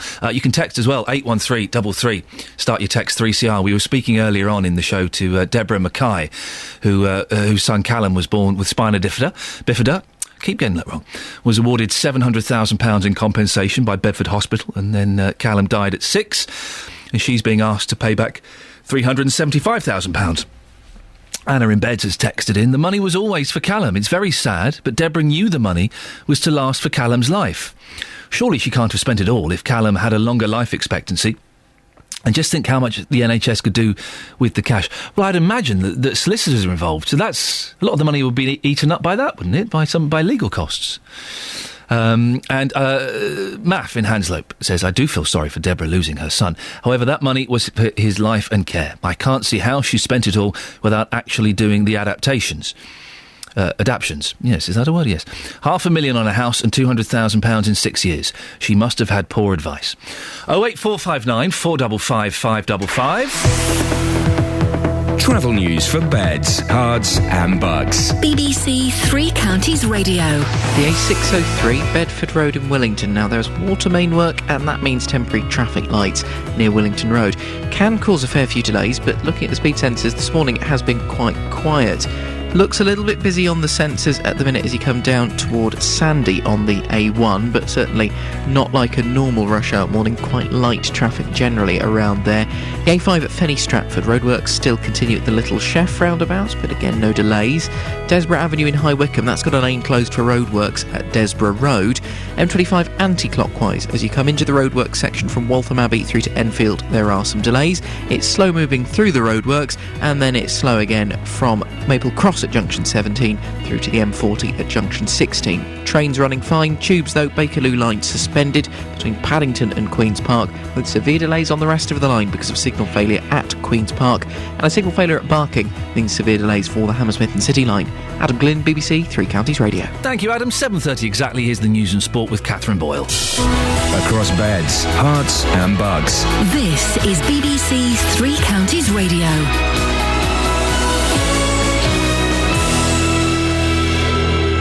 It's 7:30. The headlines. A Bedfordshire woman granted compensation to care for her disabled son is being asked to pay it back following his death. A review commissioned by the government has said that fire and rescue services need to be transformed to become more efficient and effective. And the father of a Hertfordshire teenager hit by a train as she used a foot crossing says he hopes lessons will be learned from the tragedy. Three Counties Sports. BBC Three Counties Radio. England's batsmen will resume on 160 for 4 on day 2 of the first test against New Zealand at Lord's later. Jonathan Trott top scored for England on day 1 with 39 runs. Trott's rejected suggestions the side could be struggling following the recent drawn test series in New Zealand. New series, everyone's gone off and played a bit of county cricket and got in good form. There's no hangover, I think. It's... After all, it was a drawn test series. We didn't get thumped. So, people sort of react to us as if we sort of draw a test series. It's this huge thing now. So I think it's just an example of when English cricket is. People expect us to win, and so do we. So, I think that's only healthy. David Beckham says he'd like to be remembered for his exploits on the pitch after he retires at the end of the season. Beckham's England's most capped outfield player, and in his club career won league titles with Manchester United, Real Madrid, LA Galaxy and Paris Saint-Germain. 2 days after tickets for the Championship playoff final were made available, Watford have sold more than 17,000 of their 34,000 allocation. Meanwhile, the squad's in training in Spain this weekend, as Jeff Dole reports. The Watford squad flew out yesterday to Marbella, having had 3 days off following the dramatic semi-final playoff victory over Leicester. They're staying at a training camp for 4 days and arrive back in England on Monday, a week before the playoff final against Crystal Palace at Wembley. The Hornets spent time in La Manga earlier in the season for warm weather training back in January. Stevenage have announced that season ticket prices for next season have been frozen, so adult prices will range from £299 to £425 and under 12s range from £25 to £160. A host of former Luton Town players were involved in a charity match at Kenilworth Road tonight. The game's being organised by former defender Marvin Johnson and is in aid of the Karen Trust. And that's your latest news and sport. More from me at 8 o'clock. Across beds, hearts and bucks. This is Iain Lee. BBC Three Counties Radio. Morning, coming up in the next 30 minutes, travel and drugs. Wowzers, that's a party, isn't it? No, it's not. It's a potential car crash. This weekend, it's Eurovision. Are you going to be watching it? Are you excited? We'll be speaking to a gentleman who's written a song that should have been in the Eurovision contest, according to him, and we'll be comparing it with our British entry. Anthony's from Flitwick. Anthony, are you a fan of the Eurovision? Yes, I love it very much. Why? What's so special about it? I just think it's a lot of fun, and you get to see a lot of different people and different groups, and I know it's all a bit of a camp do, but it's just real fun, and I just wish the British public could choose the song these days instead of just being told it's that song. What do you think of? Listen, I've not heard this year's song. Shall we have a little? You haven't heard this year's song? No. Shall we have a little snatch of Bonnie Tyler? It's been on the radio so much. Oh well, not on this station. Let's it has. Has it? Yes. Oh blimey, maybe I have heard it. Let's play a bit and let's see. Hang on a second.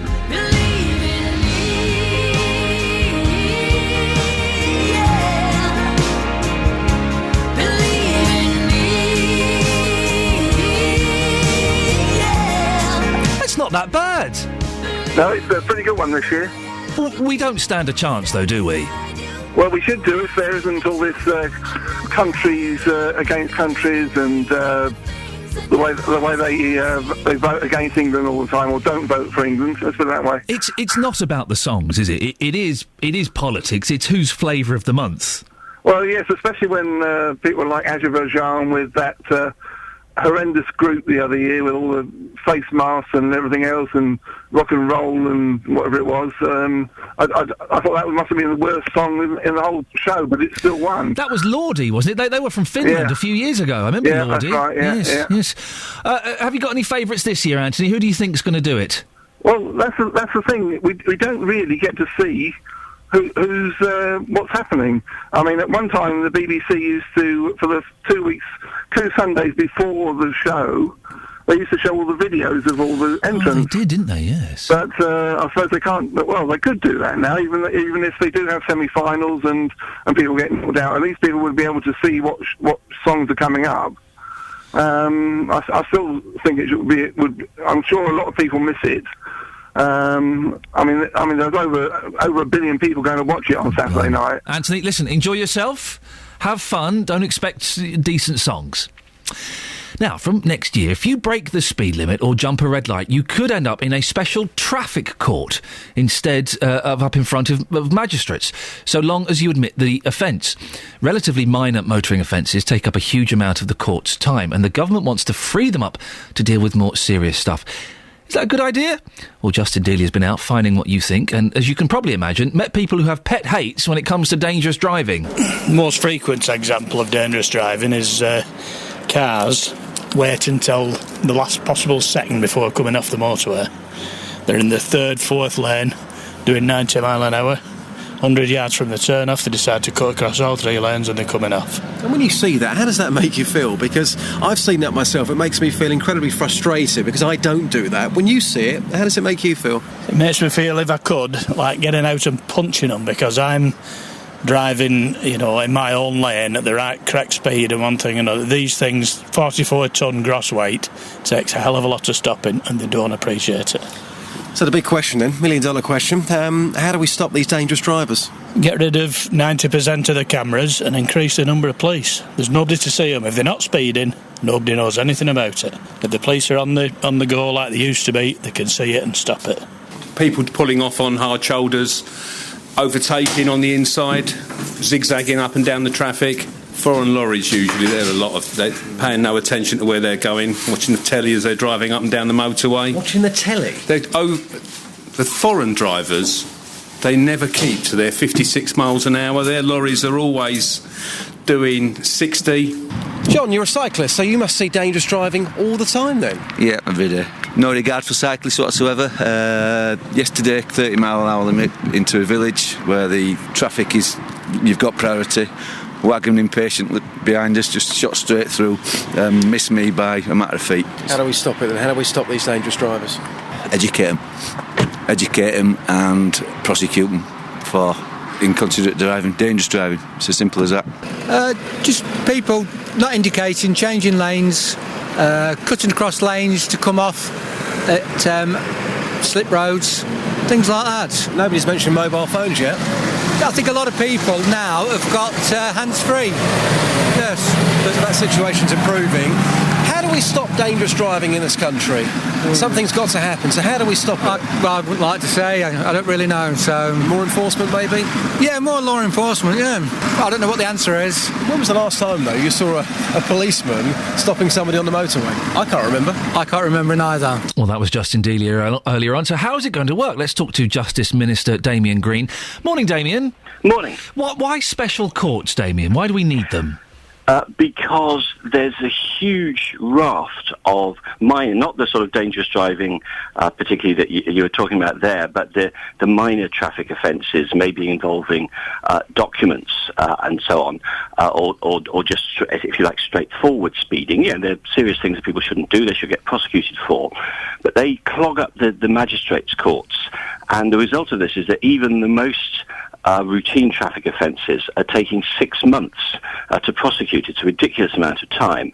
And 90% of these cases, nobody ever appears in court. Either they plead guilty or they just don't bother to contest it. So what happens at the moment is that you tend to bung a few traffic offences at the end of a day in court, in a particular courtroom, and if the previous trial goes on too long, they just get left and done another day. We're saying if each area has its own special traffic court, then you can be much more efficient at putting these more routine cases through that are not opposed, leaving the more dangerous cases more space in the list for those. How much is this going to cost?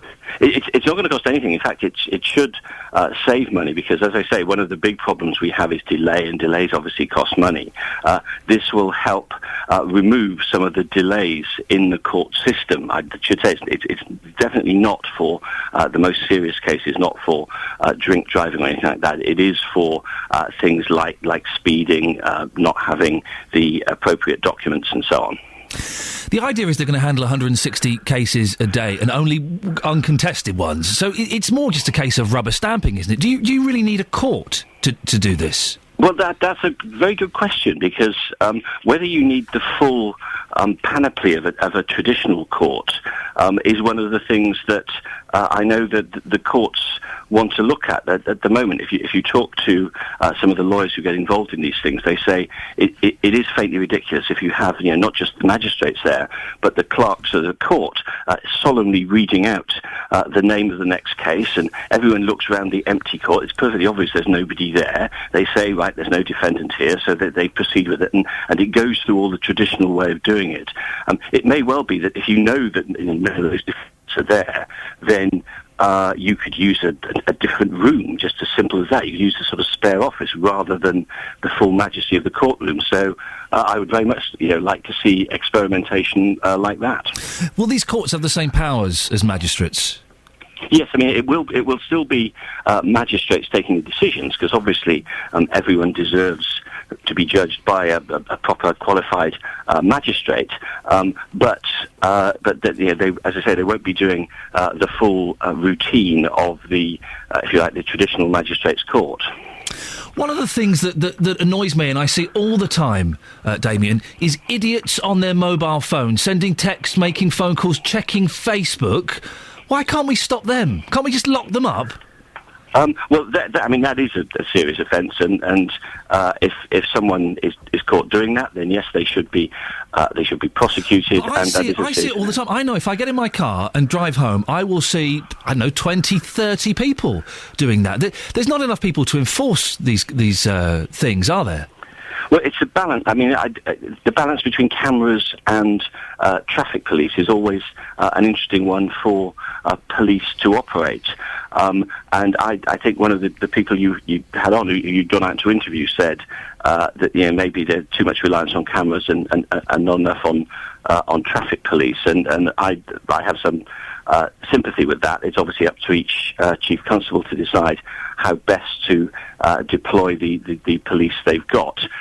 But there are other ways of driving dangerously than just speeding. That's certainly true, and we all know that, because we see it around us on the roads every day. Damien, final question. Will you be watching Eurovision this weekend?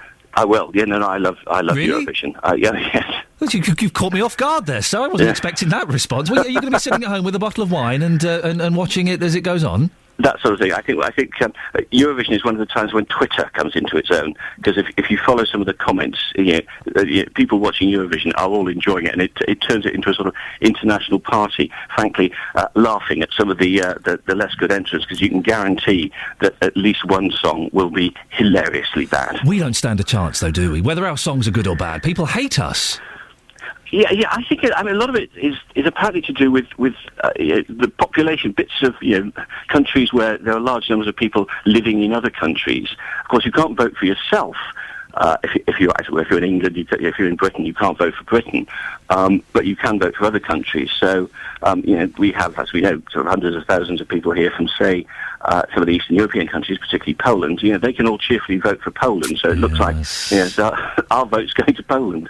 Damien, you've been a very good sport this morning. Thank you very much indeed. That's the Justice Minister, Damien Green, and his views on the Eurovision Song Contest. What a good chap. Thank you, Damien. 08459 455 555 is the phone number. Are you going to be watching it? I will flick it on and off. I'll be sat in front of the TV flicking away, and occasionally I will go across it, and then I'll try and watch something decent. It's a load of old guff, really, isn't it? Who hosts it these days? It's not Wogan, is it Norton? Does Norton do it? Norton's the cheeky Irish scamp that hosts it these days, is it? It's always going to be a cheeky Irish scamp. Well, are you going to be watching it? 08459 455 555. I'm going to be following Damien Green on Twitter.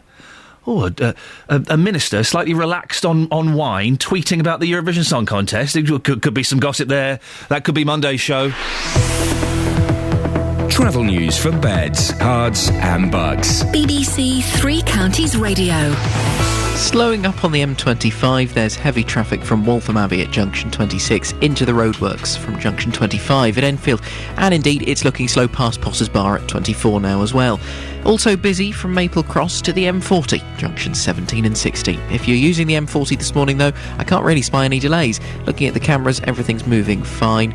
Certainly as you go past Beaconsfield toward the M25. The A10 in Cheshunt, Speed sensors are picking up queues approaching Winston Churchill Way, the A121, mainly southbound.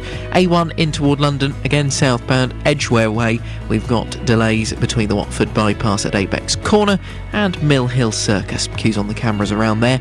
On the trains, we haven't had any major problems this morning. Tubes, though, we still have severe delays for the Bakerloo line because of the earlier signal failure at Queen's Park. The good news there, though, is that service has now resumed after it was suspended into and out of Paddington. Hammersmith City line running with severe delays as well. Signal failure at Barking. Adam Glynn, BBC Three Counties Radio. Thank you, Adam. Right, 7:46 or thereabouts. It's Friday the 17th of May. I'm Iain Lee and these are your headlines on BBC Three Counties Radio. A Bedfordshire woman fears she'll lose her home after being asked to repay compensation awarded for her son's care following his death. A review commissioned by the government has said that fire and rescue services in England need to be transformed to become more efficient and effective.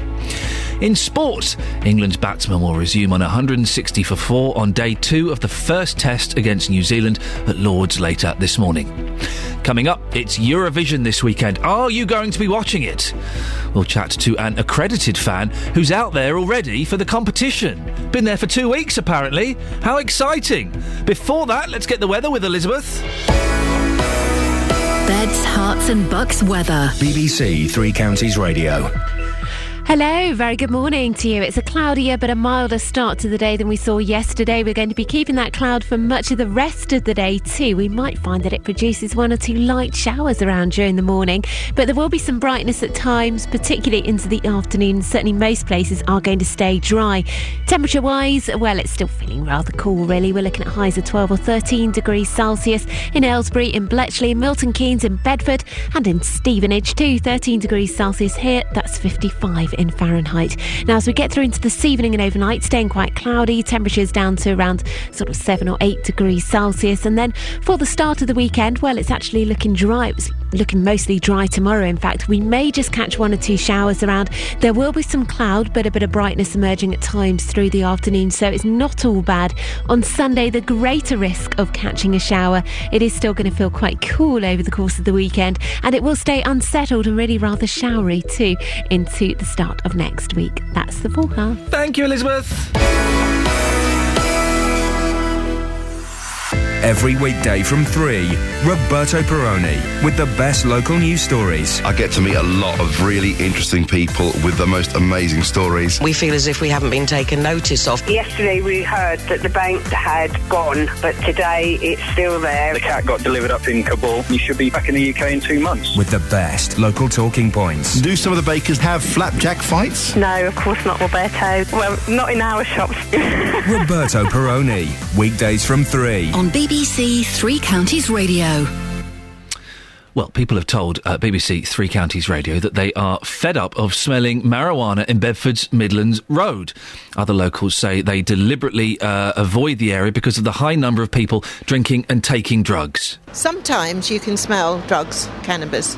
There's more unemployed people here. Could be a red light area as well at night. I think it's perceived as a dodgy area. Police don't do anything about it anyway. And it's not just Bedford. Where else? Everywhere. Everywhere you go these days, they've got marijuana everywhere. It's freely available, isn't it? You can walk through the town centre and you can smell it. It's a shame they have to target this area all the time, and that's what local businesses do. With the troubles that we find on Midland Road, I'm just recently married and I'm starting to look to start a family. And unfortunately moving out to the outskirts of Bedford and I wouldn't want to start bringing up my family in this area because of the nuisance that we have with people drinking alcohol, smoking marijuana and just being troublesome. It's really unfortunate because I've lived here all my life, but it's just to find out the amusement centres and the Coral are just letting Midland Road down, not having enough policing local to us. Outside of bookies, people don't have no jobs, just a lot of wasters. What, can you smell anything down here?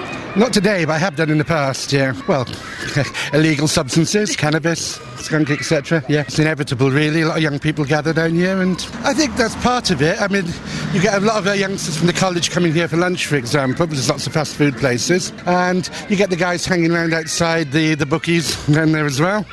Most of them don't cause any trouble, though having said that, I actually broke up a fight literally in the middle of the road here last week when a guy was kicking somebody else in the face. Every town's got a Midland Road. I suppose it's not a great introduction, say folk walking up from the railway station, if they don't know the town. they might be a little bit put off. Anything anyone should do or could do? There's a more visible police presence. You do see them coming up and down in the cars, maybe somebody on feet. The old Bobby on the beat thing doesn't do any harm, I think. Not just a part of your deterrence, but building up relationships with the people here anyway. There is a lot of drug abuse, especially in this area. I mean, it's a lot of foreign people, weed smokers, and it's young people as well. And it's going down the generations, lack of money, lack of jobs. It's just something cool to do, isn't it? It's the easiest thing to do. It's so easily accessible and it's so cheap. And do you think the police are doing enough, counsel? No, not at all. I mean, people don't feel threatened by police anymore. It's sad, but it's the way generations are going. Well, Justin Dealey is in Midland Road. Justin, can you smell some dope, man? Yeah, man. Yes, I can, actually. Do you know, I didn't know what to expect this morning coming here, but even at this time of the morning, 10 to 8 on a Friday morning, I can definitely still smell marijuana in the air very clearly as well. Listen, very, very naughty man. Very naughty man. Yes, I'm about to do an interview now live on the BBC with Masood. Masood, you work along here in Midland Road. Can you smell marijuana every single day here? Yeah, I mean... That's right. I mean, the problem is, has been claimed. There's a problem regarding that issue. We do smell marijuana here. There's a problem to this area, so... I mean, a clear problem. The police, everyone keeps saying to me, why are they doing nothing? You can see people smoking marijuana down this road, yet this continues to happen. Do you think the police now have got to step in? They've got to do something about this? I mean, to be honest, I don't know the law, in relation to this, but it is the reality. Now something has to be done, regarding the issue. As I said, like, the police drive past, they can see people acting suspicious, but, as you say, nothing has been done, so... It's time, for something to be done, to be honest. Enough's enough now. Yeah, it is enough. Okay. Yeah. Masood, thank you very much indeed for your time. That's Masood joining us live. Now, Iain, earlier on, a few people don't want to come on the record about this. Somebody said to me that he won't report it to the police because they would do nothing. Somebody else I spoke to moved to this area about 6 months ago. Now, when he first moved here, for the first 4 weeks or so, he started getting headaches. He couldn't really work out why it was. Then he put 2 and 2 together, and it was the smell of marijuana. It's strong, even at this early hour of the morning. Well, and whatever one's views may be on whether something like marijuana should be legal or not, if there are families there, you don't want kids walking around where they can smell dope, and it's not a pleasant thing to be smelling on the street, really, is it? Well, no, a lot of people as well, they will use this route. It's just around the corner from the train station, so it's a very, very busy road. Lots of people up and down here already this morning, but people are saying something has got to be done. I even saw somebody this morning walking down this road and they were smoking marijuana. As brazen as that, walking down the road in the morning, smoking a joint. That is the state of affairs here on Midland Road in Bedford. OK. Well, while you're there, could you probably want to get some knickknacks and a Twix? Yeah. Good luck. Thank you very much. Thanks, Iain. Thank you much, Justin. We've got a statement from the police here. We would encourage residents living within Bedfordshire to report antisocial behaviour of any kind to the police. Town centre officers regularly meet with the Midland Road Residents Association, MP and the Mayor to discuss how this can be improved. Incidents of violence, robbery and burglary have gone down. Now, on to serious issues. The Eurovision Song Contest is finally upon us. After months of anticipation for some, I guess, tomorrow night sees the 58th annual competition in Malmö, Sweden. 26 countries will compete for the coveted title, and Welsh singer Bonnie Tyler will be flying the flag for the UK with her rock ballad, there's a Freudian slip if ever there was one, with her rock ballad Believe in Me.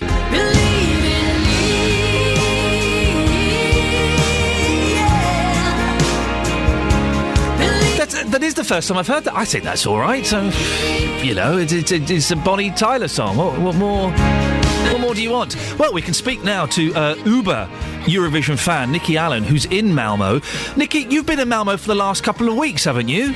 Yes, I have indeed. Have you got no life? What are you doing out there? I'm out here because it's my holiday and I'm following something good for you. I'm that teasing. I love. I'm teasing you. You've been to the rehearsals and the semi-finals, haven't you? Yes, and also the press conferences where I've got to know the singers a little bit better. Oh, you're a little bit of a stalker, Nikki. No, not at all. Okay. No. You go out there every year, do you? Yes, I go to Eurovision every year, and this is my 10th year. What's the atmosphere like in Malmö this year compared to previous years? Well, every Eurovision is different, so you can't really compare them and say one is better than the other. But I have to say that Malmö has been fantastic. The city has organised some great activities for all the fans, Yep. and there is actually a Eurovision village in the centre of Malmö. Wow, OK. So people are being well catered for. And Definitely. I'm assuming it's bustling. It is huge business. I know in Britain our tongues are normally in our cheeks, but it's huge. It's going to be watched by 1 billion people, isn't it? Yes, that's right, yes. And yes, the city of Malmö is buzzing right now. What do you think of our Bonnie Tyler entry? Well, I'm really pleased that the BBC chose her to sing for us. I think she's going to go do a good job. And having seen her sort of like do the rehearsals and stuff, she's coming across very well. Denmark is, I think, one of the favourites this year. Let's just have a quick listen to the Denmark entry. Okay. Why tear each other apart? Please tell me why. Why do we make it so hard? Look at us now. Well, it's reminiscent of Celine Dion circa 1997, isn't it? What do you think of the Denmark entry, Nikki? Well, I actually think it's Denmark's to lose this year. Wow. It's a very sort of like folkish, ethnic song. It's sung by a very pretty girl. And Denmark have staged this song wonderfully. There is glitter and there are pyros and everything. So, yes, it's looking like a winner to me. Is that part of it, Nikki? Is it not just the song? Is it also the show that gets put on behind the performance? Presentation of a song is always very important, whether it's a ballad or it's a fast up-tempo song. And it's not normally about the song or the performance, is it? It is politics these days. I remember in the 80s, it was about the song, and a cracking song would be guaranteed to win. It's all about politics, isn't it, these days? No, not at all. A good song will always win through. What did you think? How do you think the Bonnie Tyler song compares to the last few years? We've had Engelbert last year. Was it Blue the year before? Yes, it was. I think. How does it compare to those? I actually think it's better. It's the best song we've had in a while. And like I say, Bonnie's going to give it her all. She's great. I've seen her interact with the audience and with the fans, and they love her. Yeah, well, she's a very talented lady and has been doing this for years, so she knows how to sell a song. I know, I'm going to put you on the spot now, Nikki. What placing is Bonnie Tyler going to get in the final scores? I would say top 10, and she could even go top 5. Wow, that would be awesome. Well, Nikki, listen, have a wonderful time. Thank you. When do you get back to the UK? Monday. Oh, back to the real world then, is it? Yes, but it's wonderful here, so I'm going to enjoy it while I'm here. Fantastic. Nikki, I really appreciate you coming on. Have a great time and enjoy yourself at the weekend. Thank you. Bye-bye. Wasn't she delightful? What a lovely lady. It's Nikki Allen, Uber Eurovision fan. She's out there. She's been out there for 2 weeks. Excuse me, watching the rehearsals and the dress rehearsals and the semi-finals, and she's loving it. Well, are you loving it? Are you looking forward to Eurovision?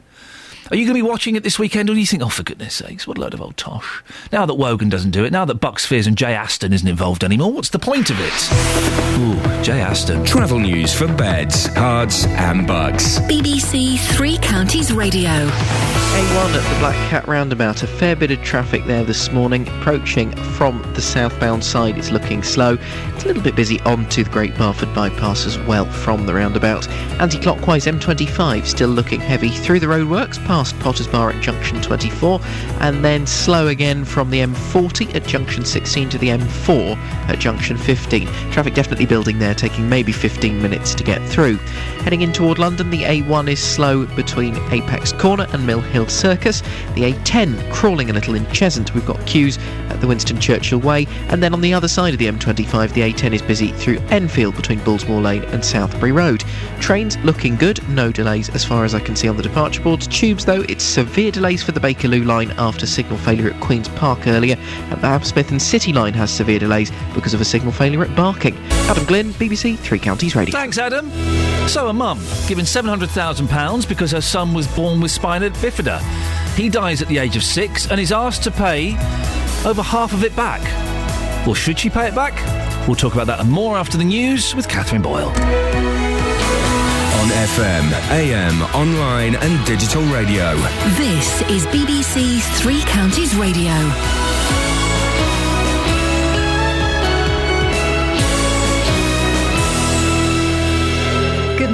8 o'clock, the headlines: woman asked to repay deceased son's compensation, government calls for fire service shake-up, and Wigo withdraws from Giro d'Italia. BBC Three Counties Radio. A Bedfordshire woman fears she'll be forced to sell her home to repay compensation following the death of her son. When doctors failed to spot her son Callum had spina bifida, Deborah Mackay from Clapham was awarded more than £700,000 to pay for his care up to the age of 10. Callum died in 2011 at the age of 6.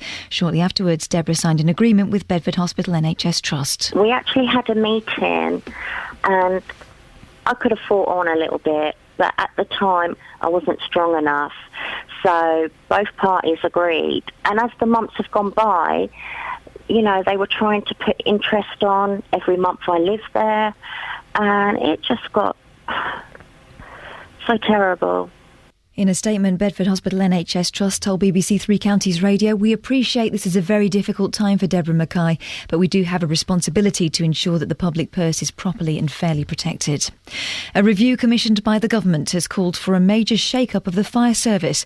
The report's author, Sir Ken Knight, says some brigades cost twice as much to run as others and lists a number of possible ideas for change, including merging some regional fire and rescue services and cutting the number of firefighters. The UK Independence Party in Bedfordshire says it's had no contact from Nadine Dorries about her suggestion of standing on a joint ticket at the next election. The Conservative MP for Mid-Bedfordshire says she understands disaffected Tory voters who've turned to UKIP, and there should be an option to share a candidate if both sides agree. But George Constantinidis, the chairman of UKIP in Bedfordshire, says any pact is a long way off. I think it's really premature to discuss such a deal before the European Parliament election. We have to put it to the branch to approve it. Personally, for me, it's kind of hard to accept somebody who is conservative to stand with a conservative flag and supported by UKIP. I want to have our own candidate. Businesses along One Bedford Street claim they're losing trade because the area smells of marijuana. They're calling on police to tackle the problem on Midland Road, which they say is so strong it's putting off customers. Naz Islan is from the letting agency BM Properties. 9 o'clock in the morning we smell it. In the afternoon we smell it. Lunchtime we smell it, and on the way home we smell it. The government is planning to set up dedicated traffic courts across England and Wales to prosecute minor offences where motorists admit their guilt. The aim is to allow magistrates' courts to deal with more serious criminal cases. In sports, Sir Bradley Wiggins has withdrawn from the Giro d'Italia with a chest infection and will return to the UK today for medical treatment. The defending champion rider Hesdal will also quit the race. His reasons are still unknown, but it appears likely he's suffering from a virus and allergies.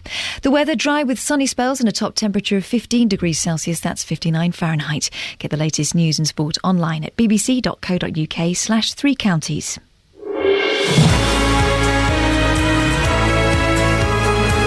Morning, this is Iain Lee, BBC Three Counties Radio. It's 3 minutes past 8. It's Friday, the 17th of May.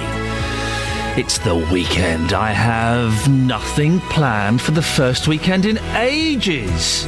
Isn't that nice? A friend that I've not seen for ages might pop round for a bit of lunch tomorrow. He might not. I'm happy with that. Lots coming up between now and JVS at 9 o'clock, including a Bedford mother whose son was born with spina bifida says she risks losing her home after being asked to return half the compensation she was given to care for him following his death. Well, is it right for the NHS to ask for it back? The government is plans to set up special traffic courts to deal with some driving offences, and it's Eurovision. The final's going to be held in Malmo tomorrow night, where Bonnie will be doing her bit for Britain. But will you be watching? Facebook.com/BBC3CR. Or you can give me a call, 08459 455 555. Across beds, hearts and bucks. This is BBC Three Counties Radio. Oh, and by the way, before 9 o'clock, we've got a cracking band coming in. They've been in before. We don't normally let bands come back in a second time. This one's cracking, though, and I think you're going to enjoy them. Now, more on the case of Deborah Mackay. We talked to her earlier in the show about why she may have to repay £375,000 of the compensation that she received to Bedford Hospital NHS Trust. She was awarded more than £700,000 because doctors failed to spot her son Callum had spina bifida before he was born.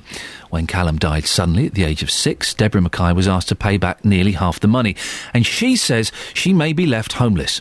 Well, earlier on, she explained to me what the money was for. It was to buy a property have it adapted, have a special car bought for Callum, a load of special toys, and to pay for some carers to come in and help me. So you actually had to buy and adapt a house? It wasn't adapted, it was going to be, but Right. Callum passed away before we could do that. Right. But yeah, I bought a property. Callum passed away, and I'm really sorry to hear that. How much of the money had you spent at that point? Do you know? I can't remember. Right. I can't remember. All I know is they want £375,000. £375,000. Right. And at what point how did they tell you they wanted that money back? Did you get a phone call or a letter? What was the process? I can't remember whether it was a letter or my actual solicitors rang me, but I know it was literally 2-3 months after Callum died, which was the cool part about it, because I just obviously wanted to go and grieve. You know, just go off and deal with things, but then putting this on me as well, it's just, I just felt the house was all I had left. Yeah. I'd lost Callum, and I'm losing my house now. Were you aware, Deborah, that if Callum passed early, that you would have to pay some of the money back? No, nothing was said. They didn't expect him to pass away, but nothing was said. Well, that was Deborah Mackay, Callum's mum, speaking to me earlier on in the show. Listening to that was Adam Copeland, who's a medical negligence solicitor at Tees Law, handling Deborah's case. Morning, Adam. What's your reaction to the predicament that Deborah faces? Some people might say it seems rather unfair that she has to pay back such a large amount of money. It does seem unfair and particularly hard in the situation that she finds herself in. She's been through a terrible ordeal, and the sequence of events, I think anyone would find extremely upsetting. And now she has the uncertainty over the sale of her house. The position really is that during the case, obviously Callum had many needs because of his disabilities, including the need for accommodation to be adapted. And the defender, and we obtained what's known as an interim payment so that his rehabilitation and care could be started before the case came to trial, which may be a few years down the track. So we obtained 3 interim payments to the value of just over £700,000. And the value of the case was going to be way in excess of that. So they were going to get more money over time? Yes, the overall value of the claim to care for Callum's lifetime care needs would have been in the millions of pounds. OK, that's interesting. How have they calculated the total of £375,000 she has to pay back? Well, once Callum had sadly died, the overall value of the claim dropped. And the reason for that is because there were no longer future care issues to pay for. So what we'd planned for and the experts had agreed he would have to be paid for the rest of his life, those costs were no longer part of the claim. So the value decreased from what had been expected, and because of that, the money had to be repaid. So basically, the value of the case had dropped to around £330,000. How does it work, Adam? Is it made clear when these things are agreed upon initially that if the child dies, then some of the money will have to be paid back? Well, as Deborah said, that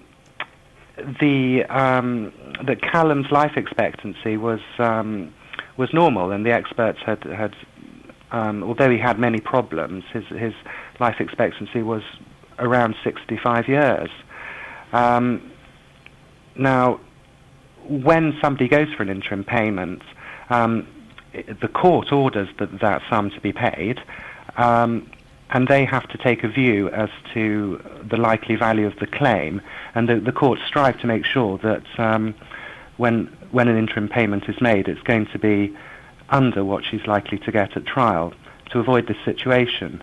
And and it is made aware to people, and Deborah would have known that there was a risk that the case wouldn't have been as high as the interim payment.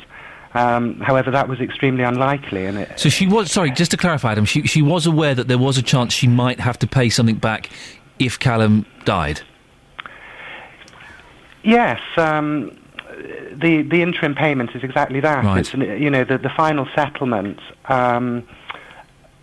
is what, it's not until the final settlement of the case that she will understand the full, the court will give the full valuation of the claim. What finally, Adam, what happens next? Is there, how much pressure is there on her to pay this money back? Will she keep fighting it? Yes, Deborah does accept, and her legal team accepts that from a legal perspective, she can only obtain the value of the claim. So there is money to be paid back to the defendant. What we're trying to do is to make sure that the pressure is off Deborah, that there's no immediate pressure on her to sell the house, and that the property is sold in a normal way at a fair market value. But she will have to pay that money back? It seems as though she will, sadly. Adam, thank you very much indeed. That's Adam Copeland, medical negligence solicitor at Tees Law, who's handling Deborah's case. Well, Janet's in Great Hornby. Good morning, Janet. Good morning. Janet, what do you think about this? Is it fair that this money has to be paid back? Yes, I do. Why? We had a friend who's they were awarded 2 point something about 8-9 years ago, if not longer. 2.8 million? Yeah. Yep. I can't really, I know it was 2 point something, but it was nearer 3 million. Right. And even when we used to go to see them, she used to say, but if anything happens to their son, we do have to pay it back. Why were they awarded the let's say £3 million? Why were they awarded because of a medical negligence at his birth. Right, okay. So he was had complications or disabilities in his life that warranted treatment. Yeah. Okay. And your friend was aware that if her son died, she would have to pay some of that money back. Yeah.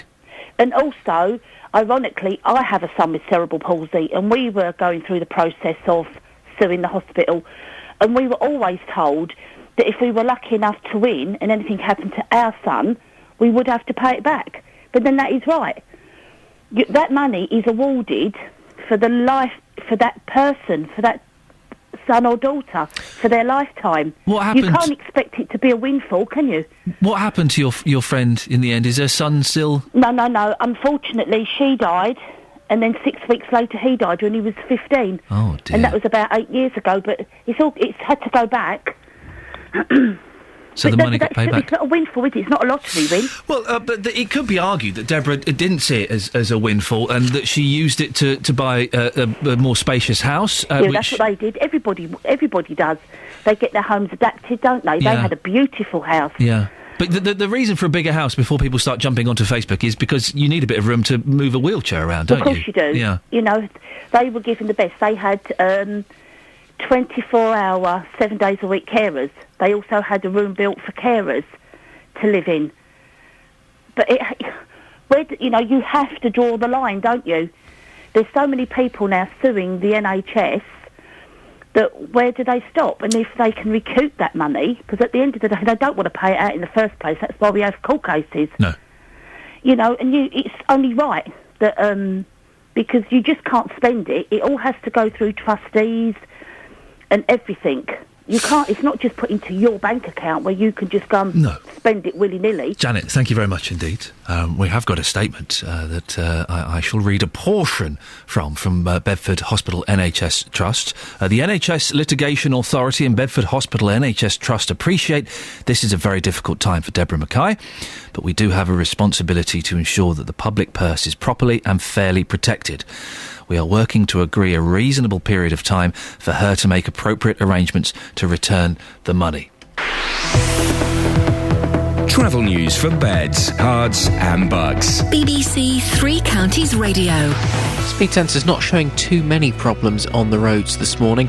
Things are running nice and clearly on most of the major routes. The A1M certainly is looking fine. As you go past Welwyn Garden City, it's all nice.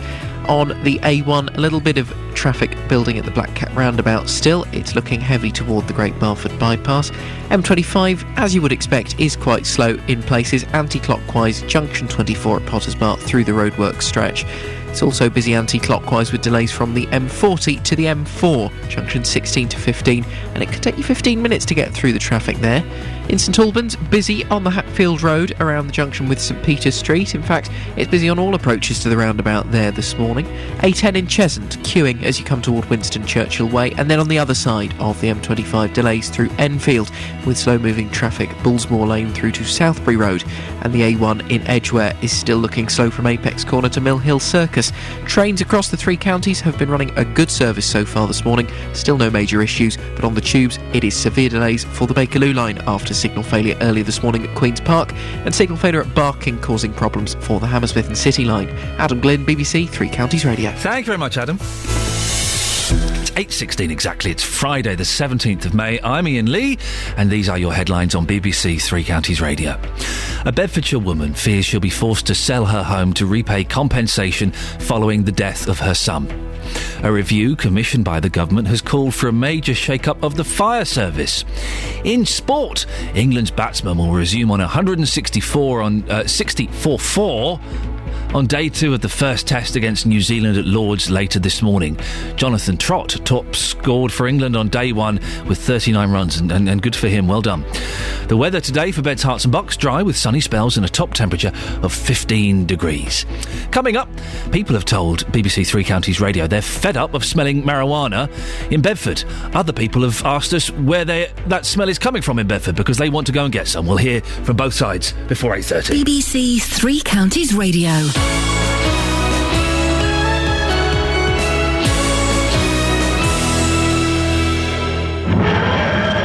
Original British drama on BBC One. I don't know where I am. It's like I'm breaking into a million pieces and there's only one thing I remember. I have to save the doctor. Sometimes I think I'm everywhere at once, running every second just to find him, just to save him. Goodbye, Doctor. No. I'm Clara Oswald. I'm the impossible girl. I was born to save the doctor. Run, you clever boy, and remember me. Doctor Who, the series finale, Saturday at 7 on BBC One and BBC One HD. Oh, man! This really is. If there was only a way we could broadcast legally what Jonathan Vernon Smith and myself say off air, there is no way. We'd have our asses sued off, as they say in the States. I'm going to sue your ass off. Ooh. It's cheeky. Cheeky. I need mine.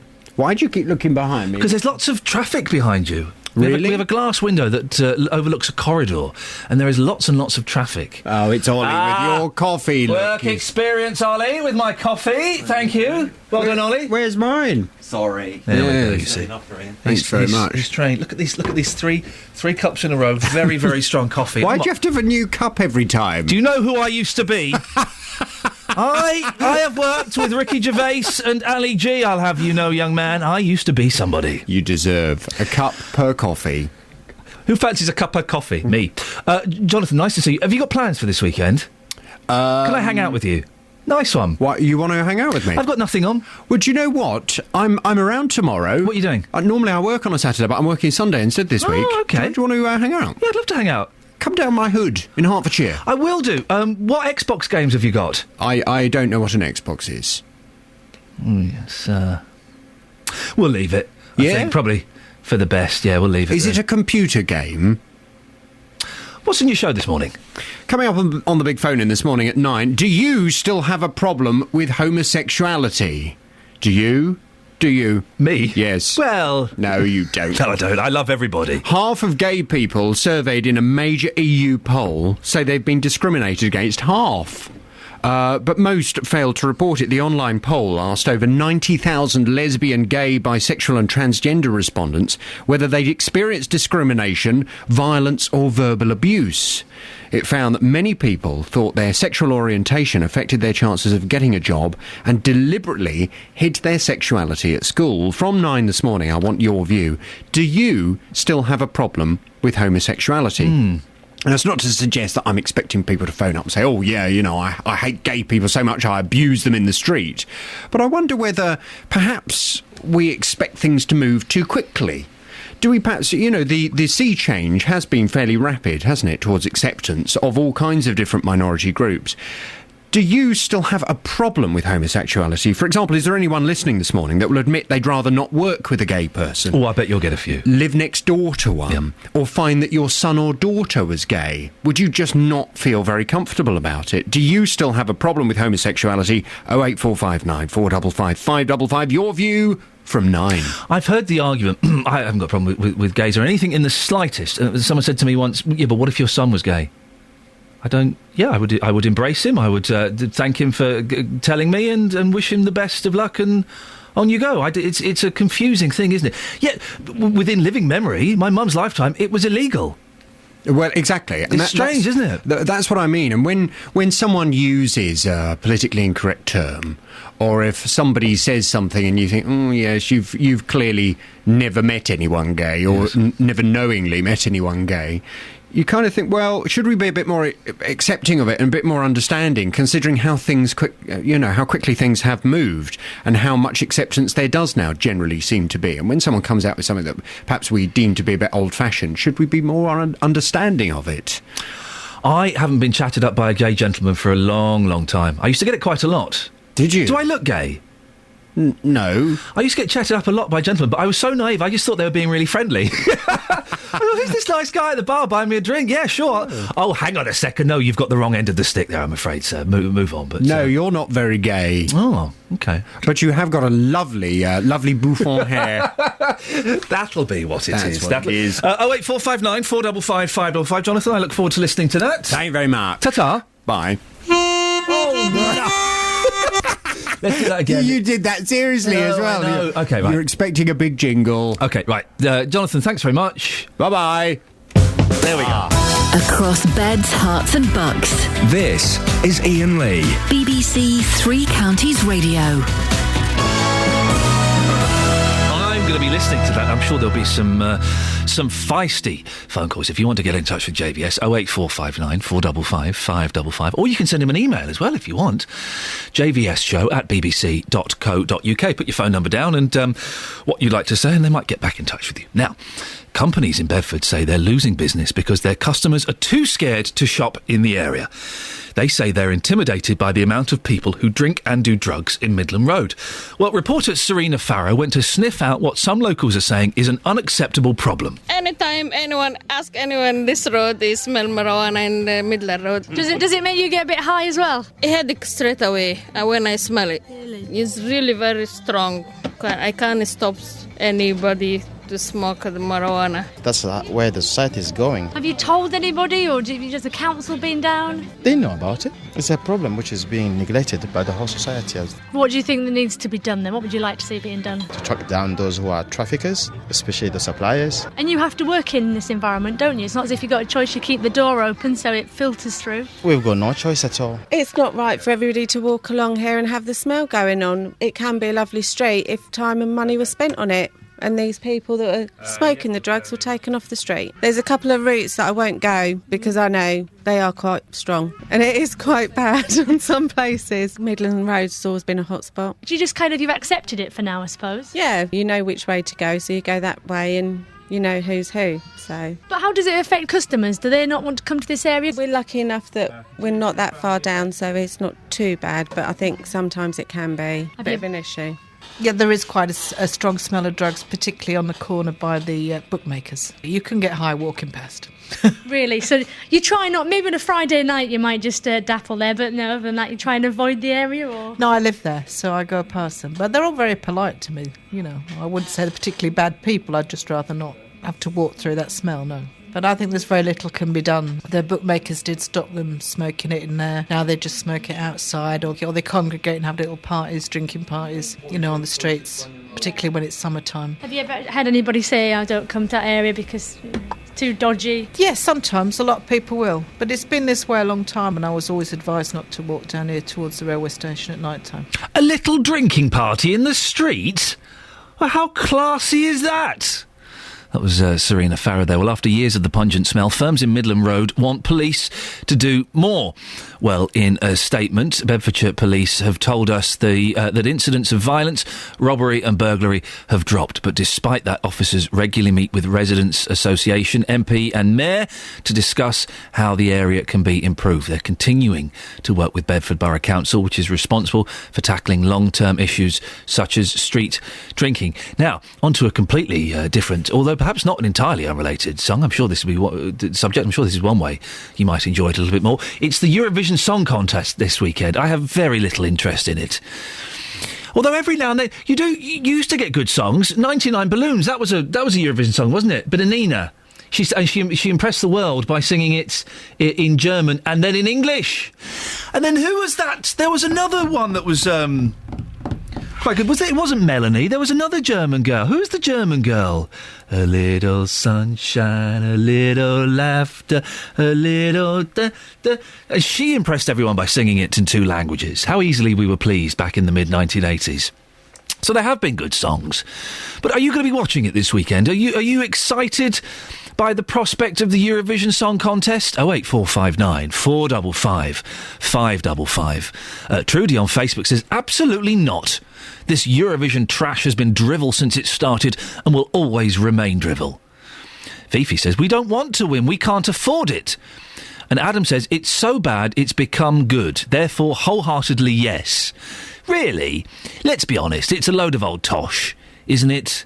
And it goes on forever now. Back in my day, you'd have maybe 15 countries in there. It would last 2 hours, 2.5 hours, and you'd have Wogan being a bit dry and a bit sarky. But now it goes on forever. There's like 1 million countries in there. There's not 1 million countries, that's a ridiculous exaggeration, but there's too many in there. Will you be enjoying it? 08459 455 555. And on the text, Nick says, if ever there's a good reason to not have a telly, that's got to be it. 08459 455 555. You can go to facebook.com/BBC3CR. I'm trying to think of the last decent Eurovision song that we had. So we got Bonnie Tyler this year. Engelbert last year was rubbish. Blue the year before was rubbish. The year before that, was that the year that Pete Waterman chose it? And that was spectacularly awful. Then I remember about 10 years ago, there was a group called Gemini. They were the Flat Ones. They sang Flat Gemini because I was doing a TV show and I got to interview them. I got to interview them before they went. And they're like, yeah, this is going to be great. And then I think I interviewed them when they came back and they're like, yeah, it wasn't very great. What happened to Gemini? Huh? What was the last decent British Eurovision song? Katrina and the Waves? Was that the last decent one? I can't think of anything decent since. 08459 455 555. Let's get the travel news now. Here's Adam Glynn. Travel news for beds, cards and bugs. BBC Three Counties Radio. There was one decent song, I think. It was 2008. Andy Abraham, the one who was known as the Singing Dustman. Oh. It was a nice song, but it didn't do very well at the contest. The Singing Dustman was an entrant once. Wow, OK. Thank you for that, There Adam. we go. No problem. M25 anti-clockwise. We've got a lane closed. Heavy traffic because of a broken down vehicle between the M40 and the M4. Lane 1 is blocked off. The A1 into London is queuing still from the Apex corner through to Mill Hill Circus. Delays on the A10 through Cheshunt. It's queuing at Winston Churchill Way, and then in Enfield with slow traffic, Bullsmore Lane to Southbury Road. Fair bit of traffic in St Albans. All approaches to the roundabout with Hatfield Road, St Peter's Street and Catherine Street all looking very slow in St Albans. Hartingford-Bury Road, the A414 into Hertford eastbound, slow between Cross Lane and Ware Road, and a fair bit of traffic in London Coney as well at the London Coney roundabout. Trains still running fine. Tubes though, Bakerloo line has severe delays because of signal failure earlier this morning at Queen's Park. Tickets will be accepted on local buses, and the Hammersmith and City line has severe delays because of a signal failure at Barking. Adam Glynn, BBC Three Counties Radio. Adam, thank you very much indeed. Are you going to be watching Eurovision this weekend? 08459 455 555. Be honest, it's a load of old tosh, isn't it? Isn't it? 8:30, here's the news with Catherine Boyle. Across beds, hearts and bugs. This is BBC Three Counties Radio.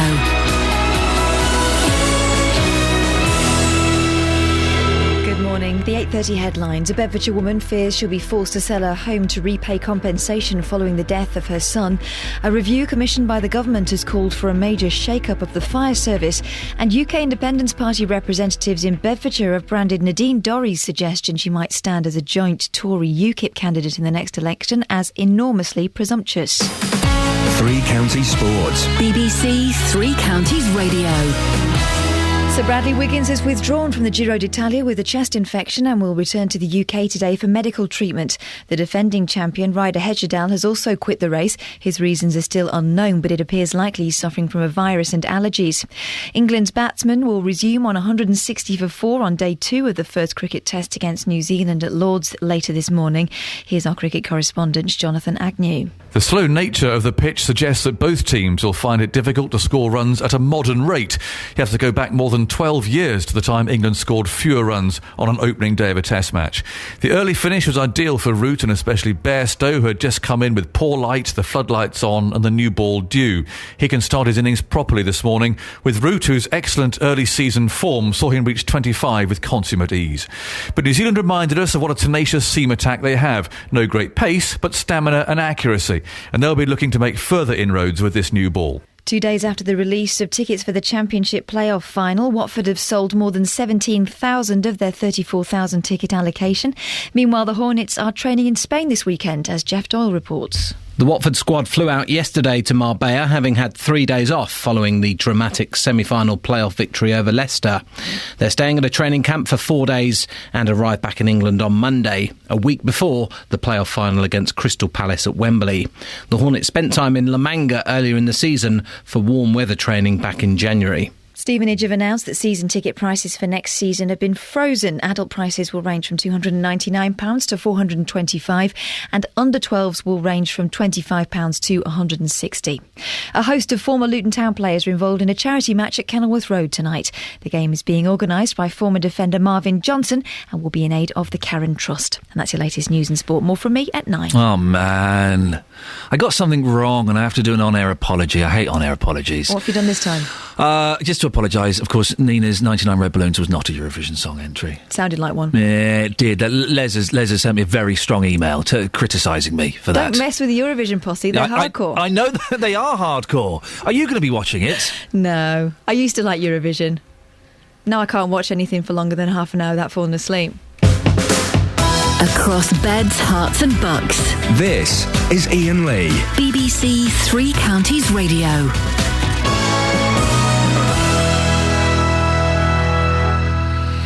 Morning, this is Iain Lee, BBC Three Counties Radio. Tomorrow night is the big final. No, not for some big football game or for The Voice or Britain's Got Talent. Something much bigger than that. It's going to be watched by 1 billion people. The stage is set for the 58th annual Eurovision Song Contest. 125 million people around the world will watch 26 countries compete for the title. Our entry this year will be sung by the legend that is Bonnie Tyler. And in case you haven't caught it yet, here's a taster.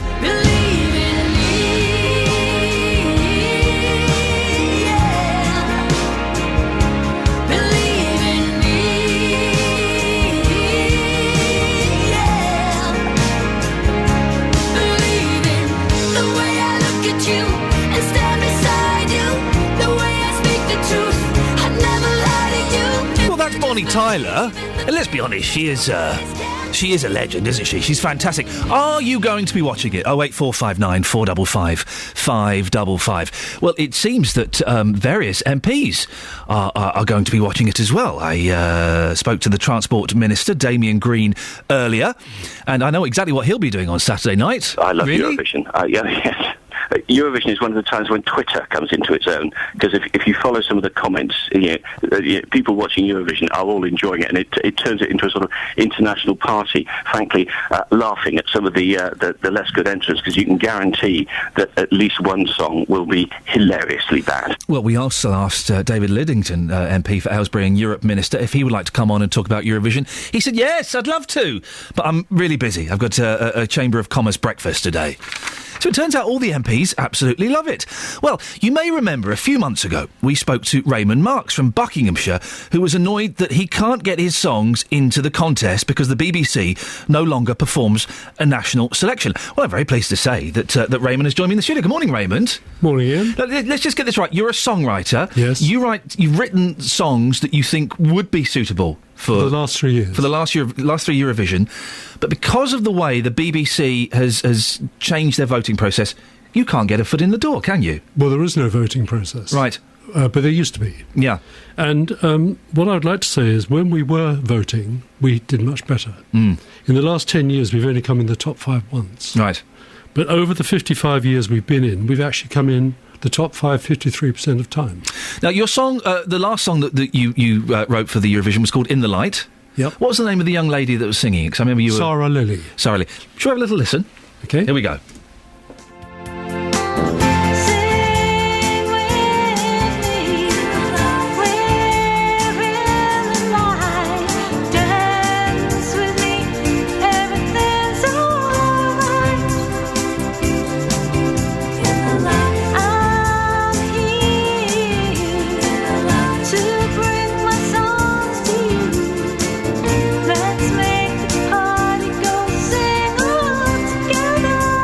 Well, that's the song that you've written, Raymond. And you just said something very interesting. We were talking about Bonnie Tyler, who I'm a big fan of. I think she's brilliant. Yeah.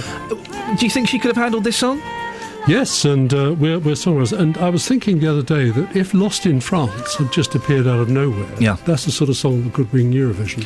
That's a cracking song, you're right. Bonnie Tyler did a fantastic job with that. She did a superb job. Raymond, we'll talk to you properly in a second, but our reporter, Justin Dealey, has been out and about. Good morning, Justin. Hello, Ian, good morning. Sing with me. It's a catchy number. Oh, it's brilliant. Put your headphones on, actually, so you can hear our reporter, Justin. I've got it as my ringtone on my phone. Well, it's it's great. Love it. As long as you're paying Raymond a few shekels for the benefit. But, Ian, you might remember back in March that we went out onto the streets to get reaction about Raymond's song. He's very passionate about this song. He feels this should be our song. So what I did, I took out a 1986 Pioneer Ghetto Blaster onto the streets and I blasted out Raymond's song. People, sadly, Raymond, they weren't impressed with it. Here's a recap of what people had to say. No, I don't think it's anywhere near good enough. It's not catchy enough, and I think that is normally our problem when it comes to Eurovision, is that it's something that is always forgettable. I don't think it's wacky enough. You've got to be a bit silly. Just too run of the mill, a bit too simple. Yeah, too simple. It's okay. It's a very tuneful little melody, nice sound, but not exceptional. I actually think the cleverer thing to do is what the Eastern Europeans do and send it up a little bit and create a bit of entertainment. That's entertaining, but you go on to the next song and you've forgotten that one. I have to disagree there, Justin. I don't think this. I don't like the silly songs. I want the songs that. I want the songs. Eurovision. What's your problem? Raymond, I don't know if you agree. I want the songs that come from the heart, that have passion. I don't want the bing bang bingy boo boos or any of that. So, Raymond, what do you think? I've watched both the semi-finals. Yeah. Which, in fact, were 33 songs. Yeah, oh gosh. What I would say to you is there was an incredible amount of high talent. Yeah. There's an incredible amount of hope and absolute enthusiasm when they knew they were going into the finals. Right. Of all those songs, only one was wacky. Really? And that was Moldova, where they had two spacemen sort of acting as if they were in space, and the woman was singing in the middle, and they did not get through to the final. I don't think. I don't think people want wacky necessarily. I want good songs. The East Europeans sending it up. I couldn't see any sign of anyone sending anything up. They were all working as hard as they could, and I was very impressed, and I highly recommend everybody to watch the show. Okay. Justin, you've been asking people if they're going to watch the show, haven't you? I have indeed. I was out for an hour yesterday, a whole hour, and I couldn't find one person who was going to be watching the Eurovision Song Contest this weekend. Take a quick listen to this, Ian. No, I'm not. I find it really boring. Why? Well, because it's awful. The songs are awful. They're all in the foreign language we don't understand anyway. Madam, it's Eurovision this weekend. You must be excited. Not really. Tell us why. Because there's better things to do. Well, did you used to watch it? I did years ago. So what stopped you watching it now? It's just not very good. Music's terrible. Really? Even Bonnie Tyler? Even Bonnie Tyler. Diane, bit of music in the background getting you in the mood for Eurovision this weekend. You can't wait, can you? No, it's a load of rubbish. Well, because they don't like us, do they? No, they don't like us, so, you know, what chance have we got? Love Bonnie Tyler, though. You've got to be joking. I haven't paid TV licence for that. And let's get the man's view on this. Bob, you're outraged by Eurovision. Can you tell us why? Why? Because it's all fixed. It's all the Eastern blocs. If you watch now, whenever we put in it, they just don't vote for us. Why? We're not liked as a country anymore, are we? You're getting quite angry about this. Because I hate the euro. Hate Europe. We shouldn't be in it, and everything to do with Europe, we never have a say. So, to me, the Eurovision can just... I mean, who's going to watch it? Come on. Terry Wogan left it for a reason, didn't he? Come on! Well, I've noticed this morning, Justin, a lot of people are using this to have a snipe at the Eurozone. What I'm going to do, when I get back to the office, I'm going to play you the unedited version of what happened yesterday. People were swearing and getting very, very angry about the Eurovision. A lot of people absolutely hate it. But whilst you got Raymond there, can I ask him a quick question? Please do. Would you mind? I've got this tune here, Raymond. Let me just play it again.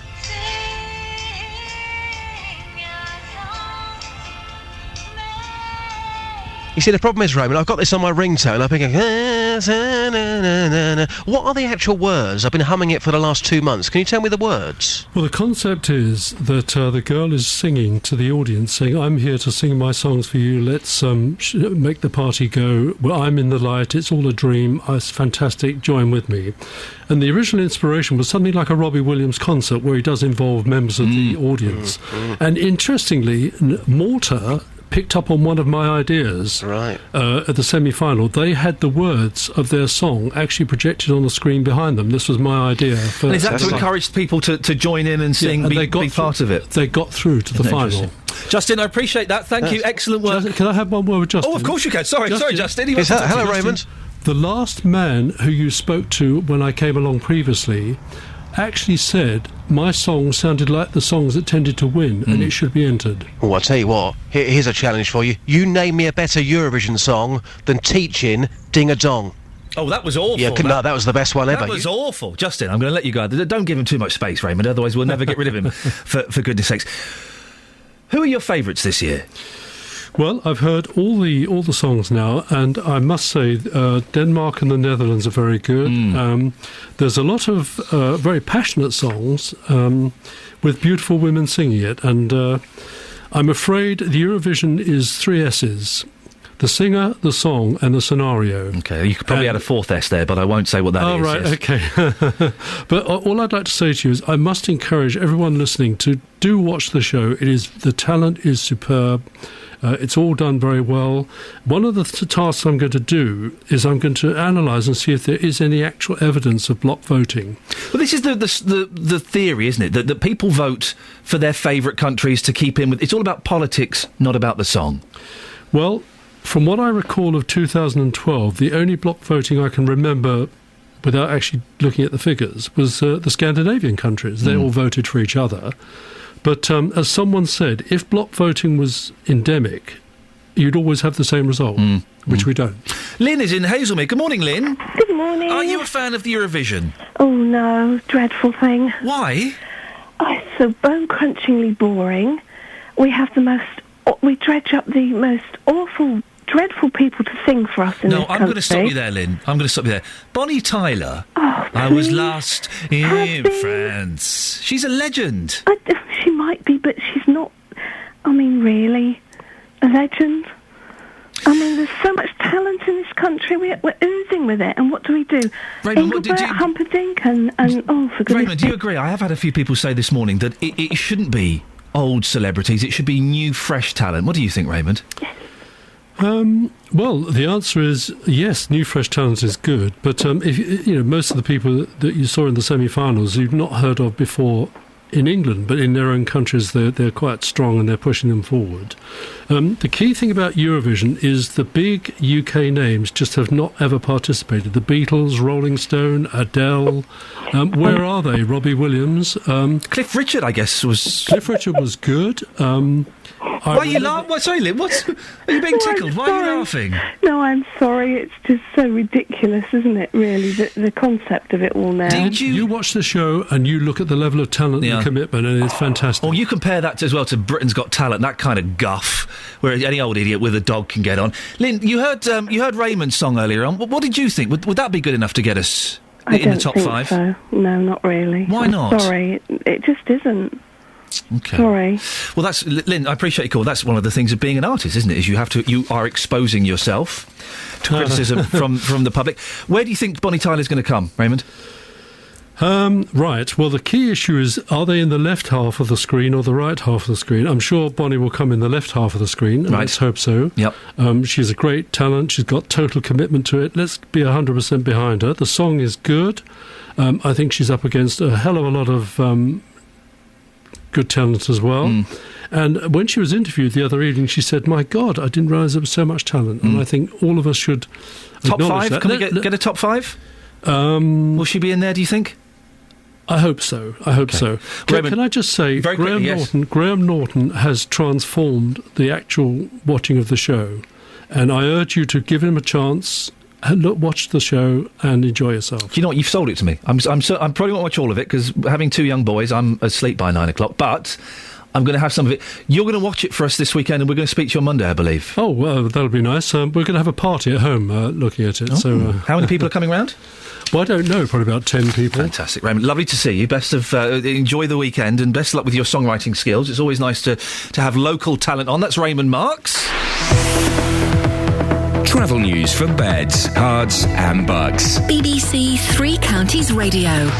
M25 anti-clockwise, there's still heavy traffic because of the broken down vehicle between the M40 and the M4. The good news, though, is that it's just been removed and all lanes have reopened about 5 minutes ago.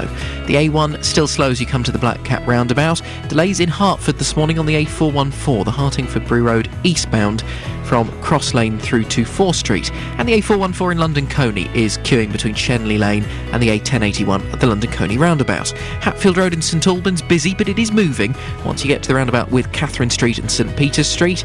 Great Cambridge Road through Cheshunt, that's the A10. There are queues at Winston Churchill Way, and the other side of the M25, heavy traffic through Enfield, Bullsmore Lane to Southbury Road. Trains have been running a good service, and they still are, but on the tubes, severe delays for the Bakerloo line, signal failure at Queen's Park earlier this morning. Service is resumed to all destinations, but it's severe delays still for the time being. Adam Glynn, BBC Three Counties Radio. Adam, thank you very much indeed. Right, it's 8:47. It's Friday the 17th of May. I'm Iain Lee and these are your headlines on BBC Three Counties Radio. A Bedfordshire woman fears she'll be forced to sell her home to repay compensation following the death of her son. A review commissioned by the government has called for a major shake-up of the fire service. And in sport, David Beckham says he'd like to be remembered for his exploits on the pitch after he retires at the end of the season. Oh, coming up, it's Friday.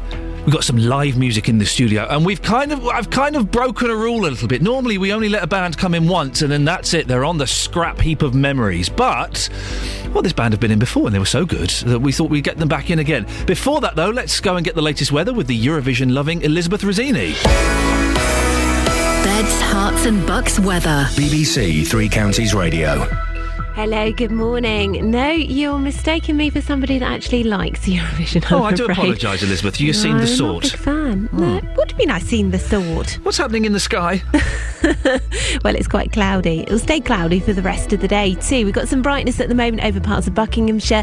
We will see some brightness, I think, for the rest of the day, for the rest of the afternoon, in fact. But I don't think that cloud is ever really going to clear away. Now, we'll see perhaps just the risk of 1 or 2 light showers at times, just where the cloud's at its thickest, but otherwise I think mostly dry for the rest of the day. And we're looking at top temperatures only up to a rather cool 12 to perhaps 13 degrees Celsius. That's 55 in Fahrenheit. Somewhere might just see 14 or even 15. It's true, where we do get the best of the brightness, most likely I think over Buckinghamshire and western areas of Bedfordshire. Overnight tonight, plenty of cloud, temperatures dipping to between 6 and 8 degrees Celsius. And then tomorrow, I think, well, the weekend, it's looking like we'll see the risk of a shower, certainly tomorrow, and then a greater risk on Sunday, but many places will stay dry and there'll be some brightness around at times, perhaps even a few rays of sunshine. But I think the general outlook is quite cloudy and quite cool and fresh. fresh as well, with temperatures between 13 and perhaps 15 degrees as an absolute high. That's 59 in Fahrenheit, staying unsettled into next week too. That's the forecast for now.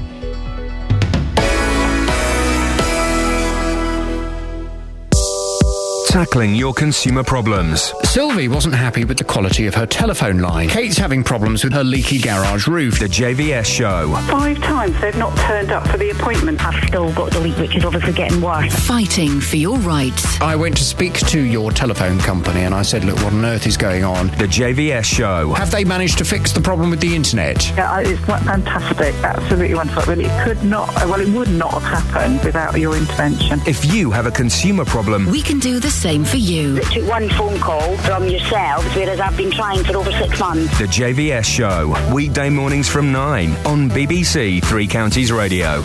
Morning, this is Iain Lee, BBC Three Counties Radio. We have live music in about, I would say 1 minute 45 seconds time, so do stay tuned. They are excellent. We've been talking about Eurovision. It's this weekend. Gavin's in Bedford. Gavin, are you a fan of the Eurovision Song Contest? I love the Eurovision Song Contest. I just wish we'd pull out. I think it's a complete waste of time for us. Do you know what I mean? You love it, but you want us to pull out. I love the spectacle of it. I think it's brilliant. Do you know what I mean? I think it's a right laugh. Everybody has a good thing. But the thing is, it's not about the music. It's about the spectacle. You know, if we had neighbours which absolutely loved us in the way that the Eastern Europeans have, and they all vote for each other, then it would be a brilliant thing. And that Bonnie Tyler track is a fantastic track. There's no doubt about it. And 10, 15 years ago, it would have won us the Eurovision Song Contest in the way that, you know, we won with Katrina and the Waves. But I doubt very much if it's going to. I think it's going to get us nil point. Do you know what I mean? And you know, and also given the fact that we're a major contributor in terms of finance to it, which is why we never have to go through the qualifying stages, then I just think we should pull out. It's a complete waste of time. So do you not think that we stand any chance? There's no artistic integrity at honestly, all? I'm not being, you know, antagonistic or anything. I really, really will be surprised if we get above 10 points. Do you know what I mean? You sound a little angry, Gavin. Oh, it just winds me up because I know that we're a major contributor to it. Do you know what I mean? Yes. You know, and if we stand no chance, and you know, we a while ago we could have maybe hoped for points from our Western Europe neighbours, but I don't think any of them like us anymore. So I just think we should stick 2 fingers up to it and, you know, pull out. That's what I think. Okay, thank you very much indeed, Gavin. Let's go to Joe. Joe, you're on the way to Harry Potter World. Yes, darling, we are, because it was my daughter's 18th birthday yesterday, so we're having to take her there. Believe me, I'm getting bored of it, but my daughter's loving it, Okay, so... That's exciting. I appreciate you calling us on the way there. Are you excited about the Eurovision Song Contest? Excited is probably the wrong word to use. I'm very nosy. I don't watch it for the political side of things. Yes. But you know, the only time that I ever did vote was when Lordi came on. Oh, they were good. And they sung Hard Rock Hallelujah. Yep. 2 weeks later, I went out and voted. And bought the album, and I was totally hooked. Yeah. And now, ever since Lordi won, I've been watching it just so that I can try and find some other decent rock bands that you know could stand the potential of getting somewhere in the rock era. But you found nothing. Joe, listen, I appreciate your call. Enjoy Harry Potter World. I'm only moving on because we're joined by a band, and I'm keen to talk to them because we may get 2 songs. Good morning to the Penny Arcade. Good morning. Good morning. Come a little bit closer. Who's going to be the spokesman here? Share it. We've got Daniel, Alex, Charlie and Matthew. Your names are written on name badges, which makes life a little bit easier. You've been in before. You are the Barbershop Quartet, although you don't like being called a Barbershop Quartet. That's the one, yeah. What, describe... Don't describe your sound. We're a cappella. Don't describe it. Sing it to me. Let's have a song, shall we? Let's get straight in there so people can describe it for themselves. What are you going to sing for us, first of all? It's a cover of Chasing Pavements by Adele. Let's have it. I've made up my mind. Made up my mind. Need to think over if I'm wrong, I am right. Wrong, I am right. Need to this ain't lost. I know this is love. Ooh. If I tell the world, I'll never say enough, 'cause it was not said to you. Not said to That's you. exactly what I need to do. If I Should I give up, or should I just keep chasing pavements? Even if it leads nowhere, would it be a waste? Even if I knew my place, should I leave it there? Should I give up, or should I just keep chasing pavements? Even if it leads nowhere. Should I give up, or should I just keep chasing pavements? Even if it leads nowhere. Or would it be a waste? Even if I knew my place, should I leave it there? Should I give up, or should I just keep on chasing pavements? Should I just keep on chasing pavements? Should I just keep on chasing pavements? Oh, should I give up, or should I just keep chasing pavements? Even if it leads nowhere, would it be a waste? If I knew my place, should I leave it there? Should I give up, or should I just keep chasing pavements? Even if it leads nowhere. Yeah. Oh, gentlemen, yes, please. That was fantastic. Thank you. Look, I'm not being rude. You don't look like you can make that noise. You look like What do we look like? You're a scruffy bunch of kids. That's what you are, and It's early. It sounds amazing. Listen, we won't talk for long because I do want to hear your Daft Punk. You've got an album out. Yes. Where can people get it from? What do they do? Well, you can either find it on Kickstarter. We've got a few days left on our Kickstarter, and we're trying to raise some money to go on tour to Spain. And search Penny Arcade Quartet. You can find us there, or on iTunes, similar. You're trying to raise some money to go on a jolly on Kickstarter. Can you do that these days? Wow. Yes, apparently so. I need a new car. That's what I'm going to go on there for. Have you got a website?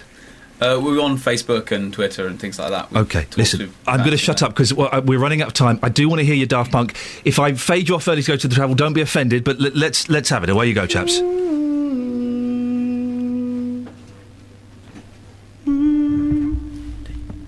We've come too far to give up who we are. So let's raise the bar and our cups to the stars.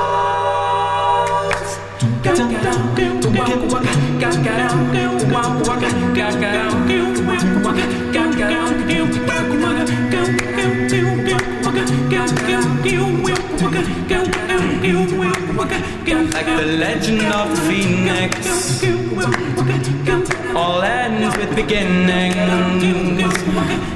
What keeps the planet spinning? The force from the beginning. We've come too far to give up who we are. So let's raise the bar and our cups to the stars. She's up all night till it's sun. I'm up all night to get some. She's up all night for good fun. I'm up all night to get lucky. We're up all night till the sun. We're up all night to get some. We're up all night for good fun. We're up all night to get lucky. We're up all night to get lucky. We're up all night to get lucky. We're up all night to get lucky. And it's very superstitious. Come too far to give up who we are. So let's raise the bar and our cups to the stars. We're up all night to get. We're up all night to get. We're up all night to get. We're up all night to get lucky. We're up all night to get lucky. We're up all night to get lucky. We're up all night to get lucky.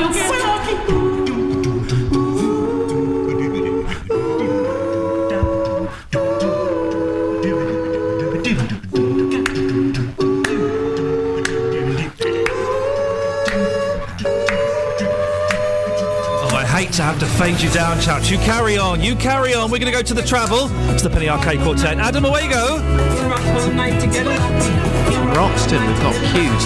Blackcat Roundabout, Hatfield Road in St Albans. It's busy at St Peter's Street.